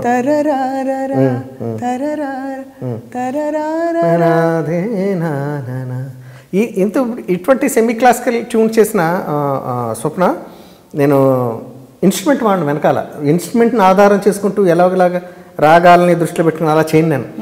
కళ్యాణంలో చేయాలనుకున్నాను, కళ్యాణ రాగం ఎలా ఉంటుందో తెలుసు నాకు. ఆ రాగఛాయలు పోకుండా అది గాల్లో కూర్చుని అనుకుంటాను నేను. నా గొంతుకుని వాడుకుంటూ, నా గొంతుకే నాకు నా ఇన్స్ట్రుమెంట్. దేరేనా దరేనా, పైకి వెళ్ళాలా కిందకి వెళ్ళాలా, పైకి వెళ్తే నాకు నచ్చిందే లేదా. సో ఆ రకంగా ట్యూన్ ఫామ్ అయిపోతూ ఉంటుంది నాకు. ఇలా కూర్చుని ఇలాగా ఒకళ్ళు ఎవరో ఒక ఆర్కెస్ట్రా ఉంటే ఒక డెమోస్ చేసుకుని, లేకపోతే అసిస్టెంట్స్ పెట్టుకుని అలా చేయడం. అండ్ ఆ సింప్లిసిటీ బహుశా మీకు కలిసి వచ్చింది, బికాస్ మీరు ఫస్ట్ ట్యూనే దాదాపుగా అప్రూవ్ అయిపోతుంది. అప్రూవ్ అయిపోద్ది. అవును, అందరూ 5-6 ట్యూన్లు స్టాక్ ట్యూన్లు పెడుతూ ఉంటారు. నాకు అలా జరగదు. అది నాకు ఇప్పుడు దాకా వెరీ రేర్, అంటే 2 ట్యూన్ ఆడటం అన్నది వెరీ రేర్ అసలు లేదు. కానీ మీతో వర్క్ చేసిన డైరెక్టర్స్ అందరూ కూడా మిమ్మల్ని కోరుకుని వచ్చిన వాళ్ళు. అవును, అంటే ఎవరో ఒకరు మ్యూజిక్ డైరెక్టర్ కావాలి అని కాకుండా అవునవును కోరుకుని వచ్చిన వాళ్ళు, అంటే మీ స్టైల్ నచ్చిన వాళ్ళు. ఇంద్రగంటి గారు కావచ్చు, ఎవరెవరితో వర్క్ చేసావు? Let's trace back. అంటే ఏలెట్ చంద్రశేఖర్ ఫస్ట్, విఎన్ ఆదిత్య గారు, పరశుడు మురళి ఆంధ్రుడు అధినాయకుడు చేశాను. అండ్ మోహన్ కృష్ణ, ఇంద్రగంటి గారు 4 సినిమాలు. Nandini Reddy, of course Nandini Reddy brings out the best and తను చాలా సెన్సిబుల్. అంటే అమ్మాయి అయినందువల్ల తను ఆలోచించే విధానం, ఆ డ్యూయట్స్ గురించి నన్ను చెప్పే విధానం చాలా కొత్తగా ఉంటుంది, చాలా వింతగా ఉంటుంది. నందినితోటి పనిచేయడం చాలా ఏమంటారు ప్లెజర్. నేను ఇప్పుడు గులాబ్ జాములు చెప్తూ ఉంటానుగా, నాకు చాలా ఇష్టం అని చెప్పి తను గులాబ్ జామ్ లాంటిది. ఇప్పుడు నందినితో సినిమా ఒప్పుకున్నాం, ఇప్పుడు కంపోజింగ్ చేయాలి ఒక పాట అంటే హోటల్కి వెళ్ళి మంచి గులాబ్ జామ్ ఆర్డర్ చేసుకుని తినడానికి ఎంత ఎక్సైట్ అవుతానో, సో నందినితో వర్క్ చేయడం కూడా అంత ఎక్సైట్మెంట్ ఉంటుంది. సో షీఈ్ బికాస్ ఎప్పుడైనా చెప్పారా గులాబ్ జామ్ అని? తను గులాబ్ జామున్ లేదు అంటే అంత ఇష్టం అని చెప్తున్నాను. అంటే ఐఎమ్ కంపేరింగ్ విత్ మై నాకు అత్యంత ఇష్టమైన ఫుడ్. ఇద్దరు బాగా ఫ్రెండ్స్ అని తెలుసు కళ్యాణ్, బాగా ఫ్రెండ్స్ ఇద్దరు. అంటే నేను చూసాను కూడా స్వయంగా. అసలు అమ్మాయి అబ్బాయి అంటే మామూలుగా ఫ్రెండ్స్ గా ఉండలేరంటారు. అవును, మీకు ఎలా సెట్ అయింది, ఎలా వర్కౌట్ అయింది? అంటే అంటారు ఇది జనరల్ గా. అంటే అమ్మాయి అబ్బాయి ఫ్రెండ్స్ అన్నది జనరల్ గా వేరే థాట్స్ లేకుండా మనం ఊహించుకోవడం చాలా చాలా కష్టం. బట్ షీఈ్ వెరీ, అంటే తను నాకు very genuinely very close friends, very real friends, very true friends. నిజమైన ఫ్రెండ్షిప్ ఎలా ఉంటుందో అలాగే ఉంటుంది. ఇది ఎప్పుడో 10 ఏళ్ల క్రితం. అంటే అయితే తన పాట నచ్చి చందుని పరిచయం చేయమని తను నన్ను అడగటంతో ఫస్ట్ తన బిగినింగ్ డేస్లో అండి అని అనేవాడిని. బట్ గ్రాడ్యువల్గా చదువు పెరిగిన తర్వాత నువ్వు దాకా వచ్చింది. అండ్ ఇన్ అండ్ అవుట్ తను నా గురించి ప్రతిదీ నేను షేర్ చేసుకుంటాను. అండ్ షీఈ్ వెరీ, అంటే సపోర్టివ్, మారల్ సపోర్ట్ చాలా బాగా ఇస్తుంది తను. మొన్న లేటెస్ట్ ఫిల్మ్ తంది కూడా అదే, కళ్యాణ్ వైభవమేలో అదే మనసంతా మేఘమయ్యేది. సూపర్. ఇంకా ఆదిత్య గారితో ఏమేమి సినిమాలు మీరు చేసిన? ఆయన స్టైల్ మళ్ళీ కొంచెం డిఫరెంట్ గా ఉంటుంది. ఆదిత్య గారు, నేను నాగార్జున గారితో బాస్ ఒకటిని, మనసు మాట వినదు అని 2 సినిమాలు చేసి, హలో బాస్ ఒకటి, ఎక్కడెక్కడ బాగా ఎడ్జి పాటే అది. తారే నన్ని నాననా తానన్ని నాననా తారే నన్ననా. చాలా మంచి టేస్ట్ బాబాయ్. ఆయన ఉండుంటే బాగుండేది ఇక్కడ. తర్వాత మనసు మాట విందులో కూడా సునీత నేను కలిపి పాడాము పాట, చాలా పెద్ద హిట్ అయిపోయింది ఆ పాట. నువ్వు నిజం నీ నవ్వు నిజం నా కంతి కాంటి నడుగు వేరే వెన్నెలుంది అన్నది హిట్ అది. దానా నానినా తానే నానా నువ్వు నేను 2 అక్షరాలుగా మారాలిగా ప్రేమయ్యేలాగా. ఈ పాట చాలా చాలా. సో ఆదిత్య గారు కాంబినేషన్లో అలా వచ్చినాయి. అండ్ పరశుడు మురళి కాంబినేషన్ ఆంధ్రులో ప్రాణంలో ప్రాణగా పాట ఇప్పటికీ చాలా మంది అడుగుతూ ఉంటారు. అండ్ అలాగా ప్రతి ఒక్కళ్ళు ఇర్రెస్పెక్టివ్ ఆఫ్ దేర్ టెస్ట్, లేకపోతే వాళ్ళు ఎటువంటి సినిమాలతో వచ్చినా నా నుంచి చాలా మంచి మెలోడీస్ రావడానికి వాళ్ళు నాకు చాలా హెల్ప్ అయ్యారు. సో అందుకని అంటాను, నేను నాకున్న పేరుకి, లేకపోతే నేను ఈరోజు ఇలా మాట్లాడడానికి కారణం, లేకపోతే నేను ఉన్న స్థితికి నా డైరెక్టర్స్ కారణం. ఎప్పుడు కూడా ఎవరమని నా డైరెక్టర్స్. అందుకనే వాళ్ళు అంటే నాకు చాలా చాలా రెస్పెక్ట్ ఉంటుంది. అన్నయ్య మిమ్మల్ని అసిస్టెంట్గా తీసుకున్నారు, కానీ మీకు సింగింగ్ ఇంత ప్యాషన్ ఉందని తెలిసి ఎందుకు పాడించలేదు మీ చేత ఎక్కువ?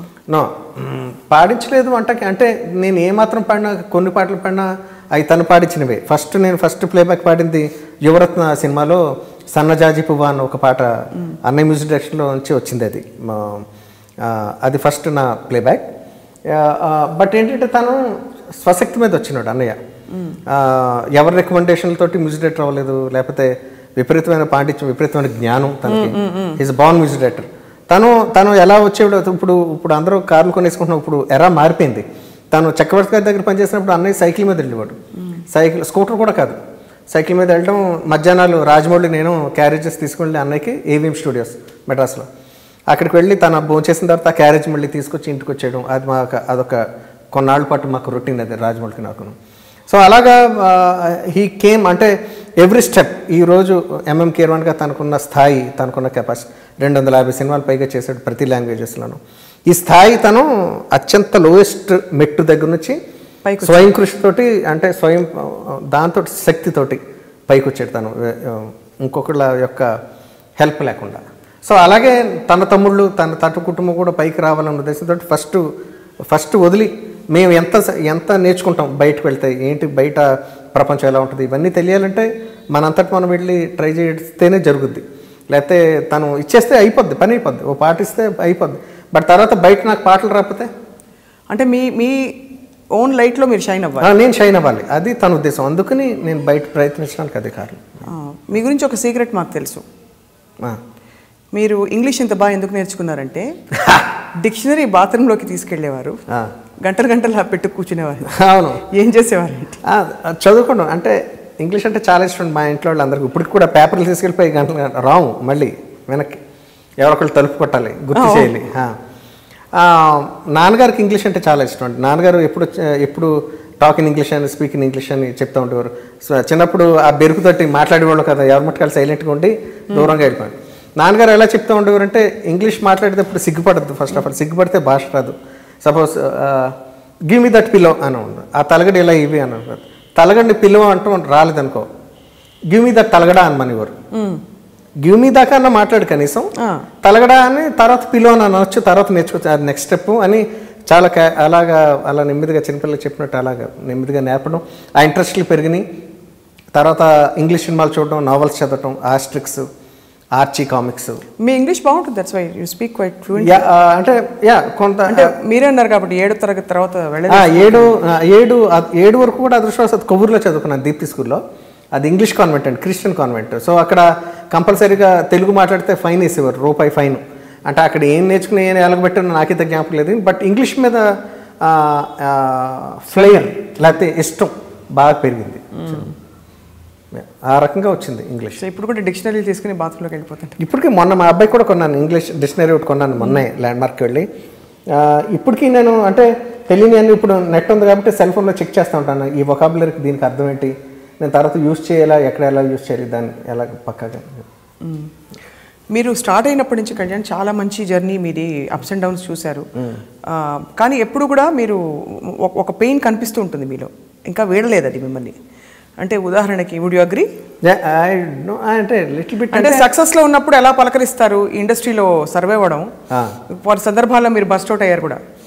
సక్సెస్లో ఉన్నప్పుడు అందరూ పలకరిస్తారు, అందరూ బాగా చూస్తారు, లేకపోతే ఎవరు పట్టించుకోరు అలాంటి ఇండస్ట్రీ ఇది అని అన్నారు. నిజమా అది? నిజమే. అంటే ఇప్పుడు నిజమండి అది. నేననే కాదు, నా పొజిషన్లోనే కాదు, ఎవరైనా సరే రేపు పొద్దున ఎంత పెద్ద స్టార్ అయినా లేకపోతే ఎంత పెద్ద టెక్నీషియన్ అయినా మనకంటూ ఒక లాస్ట్ రోజు ఒకటి ఉంటుంది ఈ సినిమా ఫీల్డ్లో. మనం రిటైర్ అయిపోవడం వల్ల లేకపోతే మన డౌన్ఫాల్ రావడం వల్ల, అవి వచ్చేసిన తర్వాత అప్పుడు దాకా మనం చూసిన విధానం వేరేగా ఉంటుంది, ఆ తర్వాత నుంచి చూసే విధానం కళ్ళు వేరేలా ఉంటాయి, లేకపోతే మాట్లాడే మాటలు వేరేలా ఉంటాయి. మీ విషయంలో అలా వర్తించిందా? నాకు అంటే నేను కొంచెం అంటే నాది యాక్చువల్గా నాది అంత రోరింగ్ సక్సెస్ఫుల్ అంటే రేస్లో ఉన్న మ్యూజిక్ డైరెక్టర్ నేను కాదు. నేను చాలా తక్కువ సినిమాలు చేసిన మ్యూజిక్ డైరెక్టర్ని. బట్ స్టిల్ గ్యాప్ వచ్చినప్పుడు, అంటే నాకు బాస్ సినిమా నుంచి నేను ఒకనొక కారణం వల్ల బయటకు వచ్చేవలసి వచ్చింది. బాస్ సినిమా తర్వాత నేను ఒక 5 పాటలు కంపోజ్ చేశాను. తర్వాత డైరెక్ట్గా నాకు ఏదో సమ్ ఇష్యూ వచ్చి నేను బయటకు వచ్చేసాను నేను. So later somebody did that. ఏమైంది అడగచ్చా? అంటే నేను చేసిన ట్యూన్స్ నచ్చలేదు, వేరే మ్యూజిక్ డైరెక్టర్ చేసి నా పేరు వేస్తా అన్నారు. అలా వద్దండి, అండ్ నేను వేరే వాళ్ళతో షేర్ చేసుకోవడం నా పేరు నాకు ఇష్టం లేదు, ఇక్కడ దాకా నేను చేసింది నేను చేసేస్తాను, తర్వాత నేను మానేస్తానంటే ఈ సినిమాకి నాకు సంబంధం లేదని వచ్చేసాను నేను. సో ఆ సినిమాలో మీవే ఉన్నాయి పాటలు, సింగిల్ కార్డు? 5 పాటలు నావే ఉంటాయి. 2 పాటలు బాంబేలో ఎవరు మ్యూజిక్ డైరెక్టర్ ఉన్నారు తను చేశారు. ఓకే, దానిలో బయటకు వచ్చారు. వచ్చా యాక్చువల్లీ అంటే అప్పుడు విపరీతం టెంపర్ ఉండేది నాకు. తిక్క చాలా ఎక్కువ ఆ రోజుల్లో ఎక్కువ ఉండేది. అటువంటి మూర్ఖత్వం. ఎందుకు మూర్ఖత్వం అంటారు? అంటే మీ తప్పని అనుకుంటారా బయటకు వచ్చేయాలి? బయటకు వచ్చేయడం వల్ల అంటే ప్రతి విషయాన్ని 10 రకాలుగా ఆలోచించుకోవచ్చు, 10 రకాలుగా చేయొచ్చు. నేను అక్కడే అలాగే ఉండి అలా కాదండి నేను బతిమాలుకుని, లేకపోతే ఎలాగోలాగా కాదండి నేనే చేస్తానండి అని చెప్పి అని ఒక పద్ధతి చేయొచ్చు. అలా ట్రై చేశాను, అది వర్కౌట్ అవ్వలేదు. ఆ 2 పాటలు వేరే వాళ్ళు చేస్తే ఉంది నమ్మకం. నాగార్జున గారు పెద్ద హీరో, ఇటువంటి సినిమాల నుంచి నేను బయటకు వచ్చేస్తే నాకు విపరీతమైన కాంట్రవర్సీకి గురయ్యి నేను వెనకబడిపోవచ్చు మ్యూజిక్ డైరెక్టర్ కానీ భయంతో లేకపోతే ప్రాక్టికల్ అప్రోచ్ తోటో లైఫ్ పట్ల అలా ఉండి ముక్కు మూసుకుని మిగతా 2 పాటలు ఎవరో చేయించేస్తే నేను గెట్ ఆన్ అయిపోవడం ఒకటి. ఈ రకరకాల పద్ధతులు ఉంటాయి ప్రతి దానికి. ఆ రోజులో నాకున్న వేడికి గ్యారెంటీగా నేను ఎంచుకుంది ఏంటంటే బయటకు వచ్చేయడం వల్ల నా అభిమానం, నా ఈగో సాటిస్ఫై అయింది. కానీ బట్ నేను కొంత వెనకబడిపోయాను. నేను 1.5 year తర్వాత నేను ఖాళీ అయిపోయా. అంటే ఎవరు అప్రోచ్ అవ్వలేదు? నన్ను అప్రోచ్ అవ్వలేదు. దీనివల్ల అంటారా? దీనివల్ల అవచ్చు. అంటే ఇప్పుడు నాగార్జున గారి సినిమాల నుంచి నేను బయటకు వచ్చేసానంటే రేపు పొద్దున్న మిగతా సినిమాలకి నేను ఎటువంటి ఇబ్బందులు గురి చేస్తాను, నా వల్ల ప్రాబ్లమ్స్ రావచ్చు గ్యారెంటీగా. నాదే మిస్టేక్ అయి ఉండొచ్చు గ్యారెంటీగా. సో నా వల్ల ఇటువంటి ప్రాబ్లమ్స్ వస్తాయేమో అని భయంతో నేను చాలా మంది అప్రోచ్ అవ్వాలి. అసలు అర్థం కాదు కళ్యాణ్, ఇది ఎలా చెప్తారు? ఎవరన్నా వచ్చి ఇప్పుడు 2 ట్యూన్స్ ఉన్నాయండి మీవి కాకుండా వాళ్ళ పెడతామని ఓపెన్గా చెప్పేస్తారా? ఓపెన్గా అంటే సీక్రెట్గా నాతో చెప్పారు చెవిలో. నచ్చినప్పుడు ఏదైనా చేయొచ్చు. They have every right. But definitely they have right. But I'm just wondering how the communication, because అందరూ పరిచయం కదా కావచ్చు. ఇప్పుడు ఆదిత్య గారు నాతో అలా అంటాం కూడా ఆయన కొన్ని ఆయనకు ఉండవలసిన డైరెక్టర్గా ఆయనకి ఉండే ప్రెషర్స్ ఆయనకు ఉంటాయి. వాళ్ళకి కావాల్సినట్టుగా నేను డెలివరీ చేయలేదేమో. మిగతా 2 ట్యూన్లు కూడా వాళ్ళకి నచ్చినట్టుగా చేస్తుంటే ఉండుండేవి. సో తప్పు నాది యాక్చువల్గా. I was incapable of delivering the right kind of tunes for at that moment. నేను తర్వాత నేను చేసిన ట్యూన్స్ బాగుండొచ్చు, అది వేరే విషయం. ఆ టైంకి నేను చేసి ఉండాలి, నేను చేయలేకపోయాను, వాళ్ళకి నచ్చలేదు. సో ప్రాబ్లం 99% నాది. దాంట్లో వెనక్కి వచ్చేయడం కూడా ఒక తప్పు, నేను చేయలేకపోవడం ఇంకో తప్పు.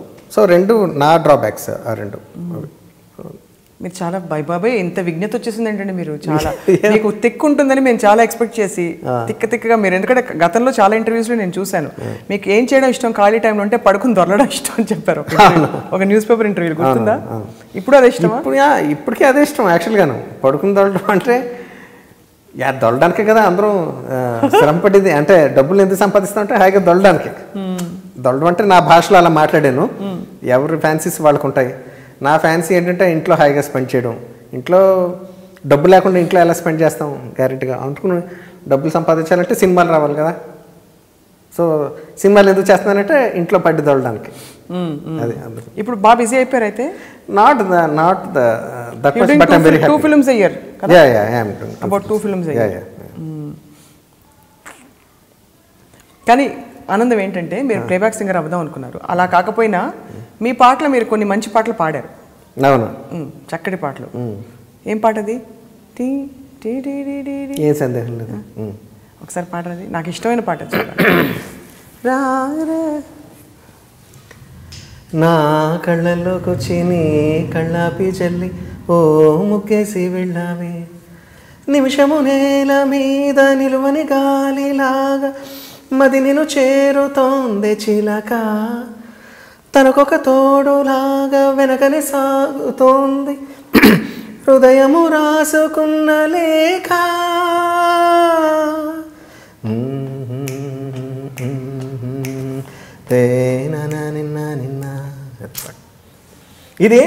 ఇది కూడా కళ్యాణే కదా. ఇది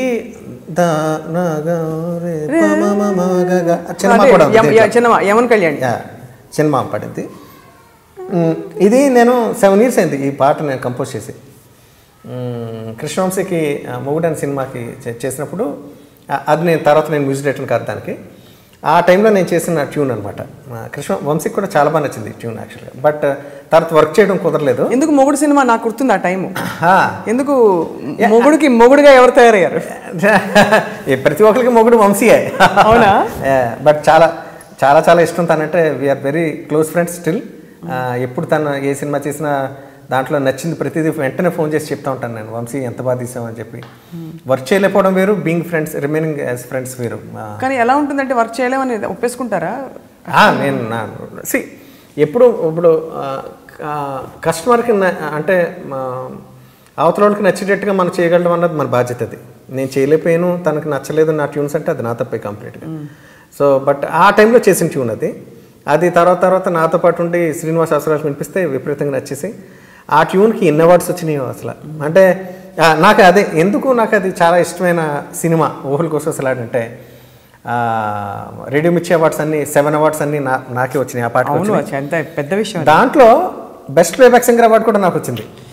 చూసారా, కళ నెరవేరిపోయింది. సో నాకు రేపు పొద్దున్న నాకు ఒక నేషనల్ అవార్డు వచ్చినా సరే, నాకు అంటే ఫిల్మ్ఫేర్ అవార్డ్స్, నేషనల్ అవార్డ్స్ వచ్చినా నాకు అంత కిక్ ఇవ్వం. ఎందుకంటే ఎన్నాళ్ళ నుంచి వెయిట్ చేస్తున్నా. నా లైఫ్లో ఫస్ట్ టైం అవార్డ్స్ వచ్చినాయి. అసలు నేను చేసిన సినిమాకి మొట్టమొదటి అవార్డ్స్ వచ్చినాయి. ఏ రకమైన అవార్డు, బెస్ట్ మ్యూజిక్ డైరెక్టర్గా కానీ నా పాటలకు కానీ అవార్డ్స్ రావడం అసలు ఇప్పుడు దాకా జరగలే. సునీతకి first Filmfare, Telugu Filmfare award వచ్చింది ఈ పాటకి.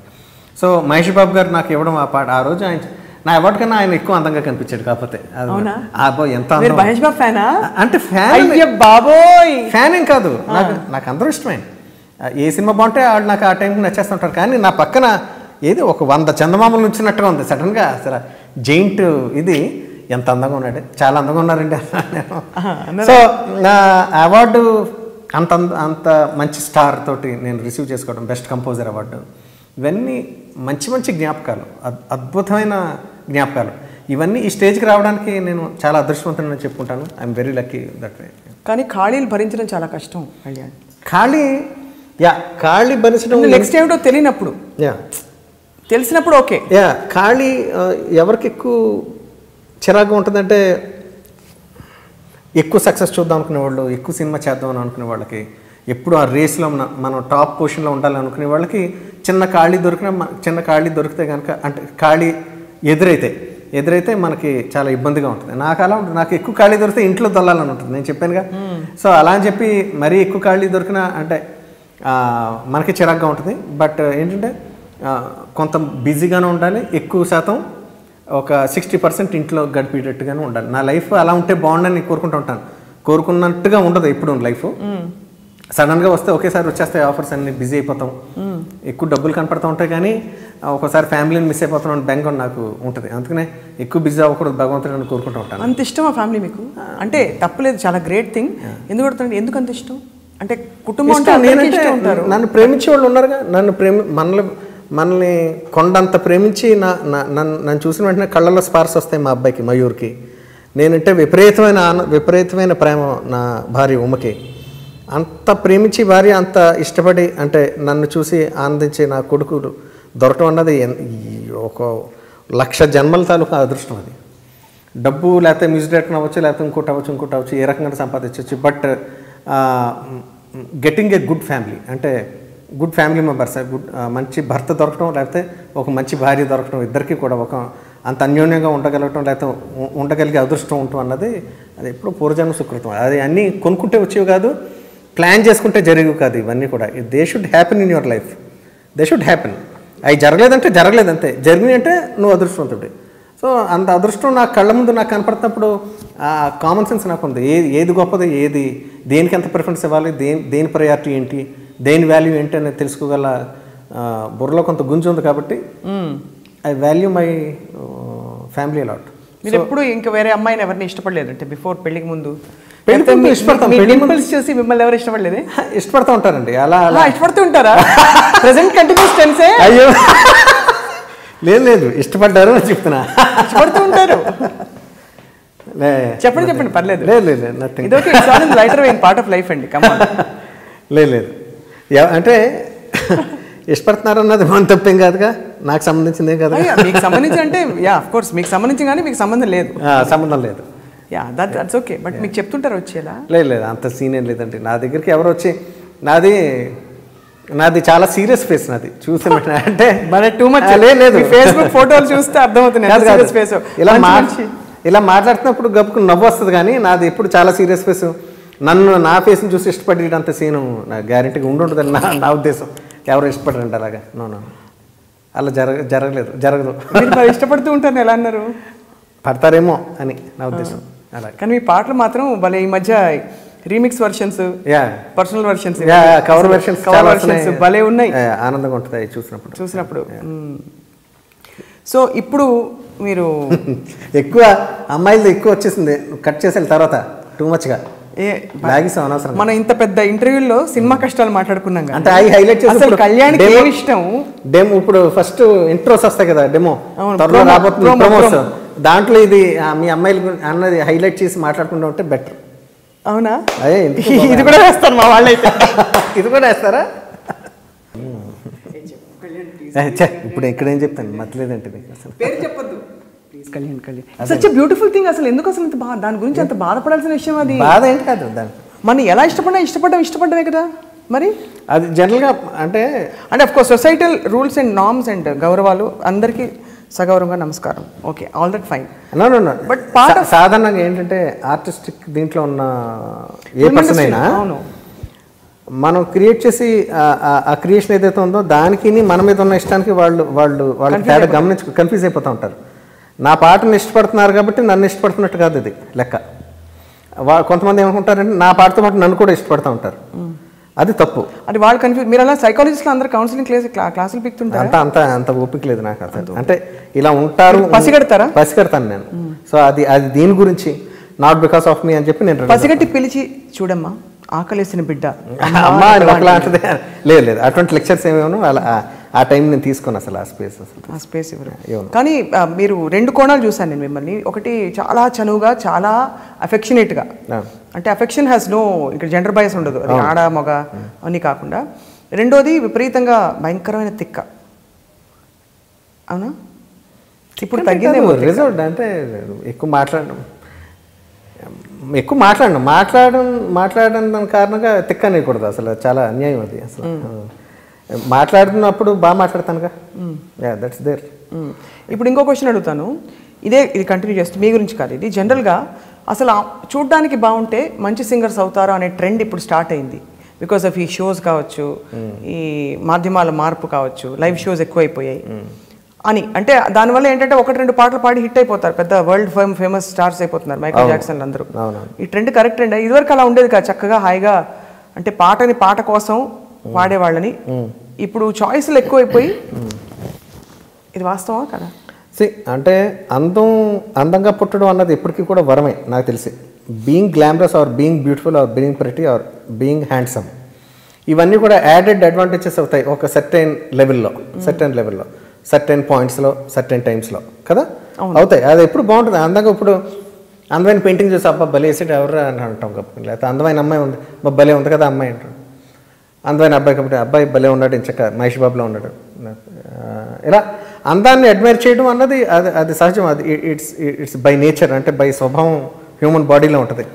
కళ్యాణ్ గారి హ్యూమన్ బాడీలో కూడా ఉంది, అందరిలోనే ఉంటుంది. ప్రపంచంలో ప్రతి ఒక్కళ్ళు వాళ్ళ స్థాయికి వాళ్ళకున్న సంస్కారాలకి, వాళ్ళకున్న అభిరుచులకి మేరకి కొన్ని ఇష్టపడుతూ ఉంటారు, కొన్ని నచ్చుతూ ఉంటాయి. వాడికి అది నచ్చింది కాబట్టి వాడు తక్కువని, లేకపోతే మనకి ఇది నచ్చిందని ఇది ఎక్కువని కాదు. ఎవరిష్టం వాళ్ళది, ఎవరి అభిరుచులు వాళ్ళవి. సో అందం ఎప్పుడు కూడా మన వర్క్ సైడ్ కూడా అది ప్లస్ అవుద్ది ఎప్పుడు కూడా. అంటే గబుకుని అట్రాక్ట్ అవుతాం గబుకుని. అంటే ఒక 50% టాలెంట్ ఉంది అనుకుందాం. 50% టాలెంట్ ఉన్న వ్యక్తికి ఒక 70%, 80% అందం కూడా తోడైతే కనుక ఫస్ట్ ప్రిఫరెన్స్, ఫస్ట్ ప్రయారిటీ తెలియకుండా మన కన్ను వాళ్ళ మీదకి వెళ్ళిపోతూ ఉంటుంది. అందరూ చేస్తారు అలాగా? అందరికీ అంతేనా? హ్యూమన్ నేచర్ అంటున్నాను నేను. ఇప్పుడు చిన్నపిల్లలు కూడా చూడు, ముద్దుగా ఉన్న వాళ్ళకి గబుక్కున తను ఏమన్నా తప్పు చేసినా సరే పోన్లే మన పిల్లాడు, ఆ మూర్ఖంతో మనం ఒక హాఫ్ మార్క్ ఎక్కువ వేస్తాం, లేకపోతే హాఫ్ మార్క్ కట్ చేయం అట్లీస్ట్. ఎందుకంటే ఆ ప్రిఫరెన్స్ అందం తెలియకుండా, అందం అని అనుకుంటూ ఉంటాం. అది అందం కాదు, అట్రాక్షన్, మ్యాగ్నెటిజం.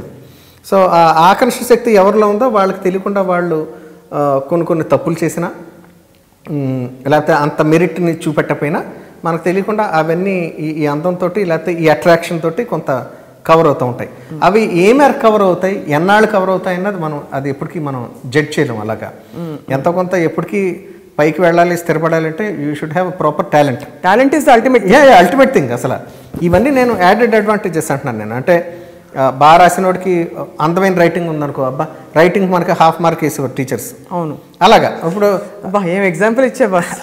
అలాగ మరి హ్యాండ్ రైటింగ్ బాగుంటే మనకి ఏమైనా ఉంటుంది అంటే ఏం చెప్తాం, బాగుంటుంది. మరి అంతంగా వచ్చాం అబ్బా భలే రాసేది. తప్ప ఆన్సర్లు రాస్తే స్వీకరించారు కదా. అలా కాదు, తప్ప కరెక్ట్ ఆన్సర్తో పాటు ఇది కూడా యాడ్ అయితే కనుక నీకు హాఫ్ మార్క్ ఎక్కువ పడుతుంది. యూ విల్ బి అంటే ప్రిఫర్డ్ మోర్ అని నా ఉద్దేశం. ఇది మట్టుకు తెలుగుగా చెప్పాను కదా, అంటే మారుతున్నాను నేను.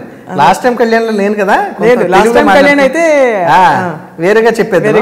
ఇప్పుడు కొంచెం ఒళ్ళు దగ్గర పెట్టి మాట్లాడుతున్నాను. ఎందువల్ల చేత మీరు అలా సడన్ గా ఒక చిన్న పిల్లాడి నుంచి జ్ఞానోదయం ఎందుకైందంటే, అదే బుద్ధుడు జ్ఞానోదయం ఎందుకైందంటే ఎందుకు మనసులో మాట చెప్పాలి, ఎందుకు why should you be always transparent, why but that is your strength కదా. బికాజ్ no మీలో honestly as I'm saying this as a media professional, nothing personal, the best thing about you is how transparent you are. కుండ బదులు కొట్టి మొహం మీద చెళ్ళు అనిపించి చెప్పేస్తాను. దానివల్ల అసలు ఏంటది అంటారు. దానివల్ల అంటే ఒక్కోసారి మనం తెలియకుండా శత్రువులు పోగొతూ ఉంటారు, ఎనిమిస్. అంటే ఇప్పుడు ఇంతకుముందు పరిచయం అయిన వాళ్ళు కూడా గబుకుని నా ఇంటర్వ్యూ చూసి గబుకుని వీడు ఇలా మాట్లాడతాడని నాకు వాళ్ళకి సంబంధమే ఉండదు. అంటే అయినా సరే నా మీద అయిష్టత ఏర్పడుద్ది, చిరాకులు ఏర్పడుతూ ఉంటాయి. కాదు, మీకు మిత్రులు పెరగడం వల్ల సినిమాలు పెరిగాయా? నాకు అసలు మిత్రులు లేరుగా, చాలా తక్కువ. అదే మరి సినిమా ఫీల్డ్లో అసలు మిత్రులు నమ్మను నేను. అసలు ఇంపాసిబుల్. అసలు ఎందువల్ల చేత అదంతా మాయ అంతే. ఇప్పుడు నేను సినిమాకి ఒక డైరెక్టర్ నా దగ్గరకు వచ్చి చేస్తున్నాను అనుకో, నేను బాగా మాట్లాడుతూ ఉంటాను, నచ్చుతాను, సరదాగా ఫ్రెండ్షిప్ కంటే అదేంటంటే ఆ సినిమా చేస్తున్నంత వరకే నేను బాగా నచ్చుతూ ఉంటాను. సరే గబుక్కుని కొన్ని కారణాల వల్ల నన్ను ఎలిమినేట్ చేసి వేరే మ్యూజిక్ డైరెక్టర్ దగ్గరికి వెళ్ళాను అనుకో, నాతోటి టచ్లో ఉండరు, నేను మాట్లాడను, వాళ్ళు మాట్లాడరు. సో అక్కడ ఏంటంటే ఇద్దరి మధ్యన అనుబంధాన్ని కలుగుతుంది. సినిమా అన్నది బ్రిడ్జ్, అది మా అందరి మధ్యన బ్రిడ్జ్. ఆ సినిమా అన్నది లేకపోతే ఎవరిదారి వాళ్ళది. But you won't say that about Nandini. It's a long standing, అంటే చాలా ఈ రోజున వచ్చిన ఫ్రెండ్షిప్ కాదు అది. అంటే పనితో మొదలైన అసోసియేషన్ కాదు అది. ఇప్పుడు నిజమైన ఫ్రెండ్షిప్ నాకు తెలిసి ఎవరికి ఉంటుందంటే, చిన్నప్పుడు మనం ఎల్కేజీ నుంచి 10వ క్లాస్ వరకు మనం చదువుకుంటాం చూస్తాం. అప్పుడు ఏంటంటే మనలో ఎటువంటి కోరికలు ఉండవు, అంటే వేరే బాధ్యతలు ఉండవు, ఏముండవు. స్వచ్ఛమైన ఫ్రెండ్షిప్ ఏర్పడుతుంది అప్పుడు మనకి. ఇంటర్లోంచి తర్వాత ఏర్పడిన ఫ్రెండ్షిప్ కూడా కాదు, ఆ 10th లోపల ఏర్పడిన ఫ్రెండ్షిప్ ఉంటుంది. అది కల్తీ లేదని నా ఉద్దేశం. అటువంటి ఫ్రెండ్షిప్స్ నేను నమ్ముతాను. ఇప్పుడు ఇండస్ట్రీలో ఎవరు మీకు ఫ్రెండ్స్ లేరు? అయితే ఇండస్ట్రీలో నాకంటూ ఫ్రెండ్స్ ఎవరు లేరు. అంటే ఎటువంటి ఫ్రెండ్స్ అని ఉద్దేశం? ట్రూ ఫ్రెండ్స్ అంటే ఫ్రెండ్ అంటే అదేగా. ఫ్రెండ్ అంటే ఇప్పుడు నా ఫ్రెండ్ అంటే నేను గబుకుని 2-3 సార్లు పరిచయం అయితే నా ఫ్రెండ్ అంటే ఎవరికో పరిచయం చేస్తాను, అది ఫ్రెండ్షిప్ ఎలా అయిపోద్ది? అటువంటి అయితే లక్షలు ఉన్నాయి నాకు.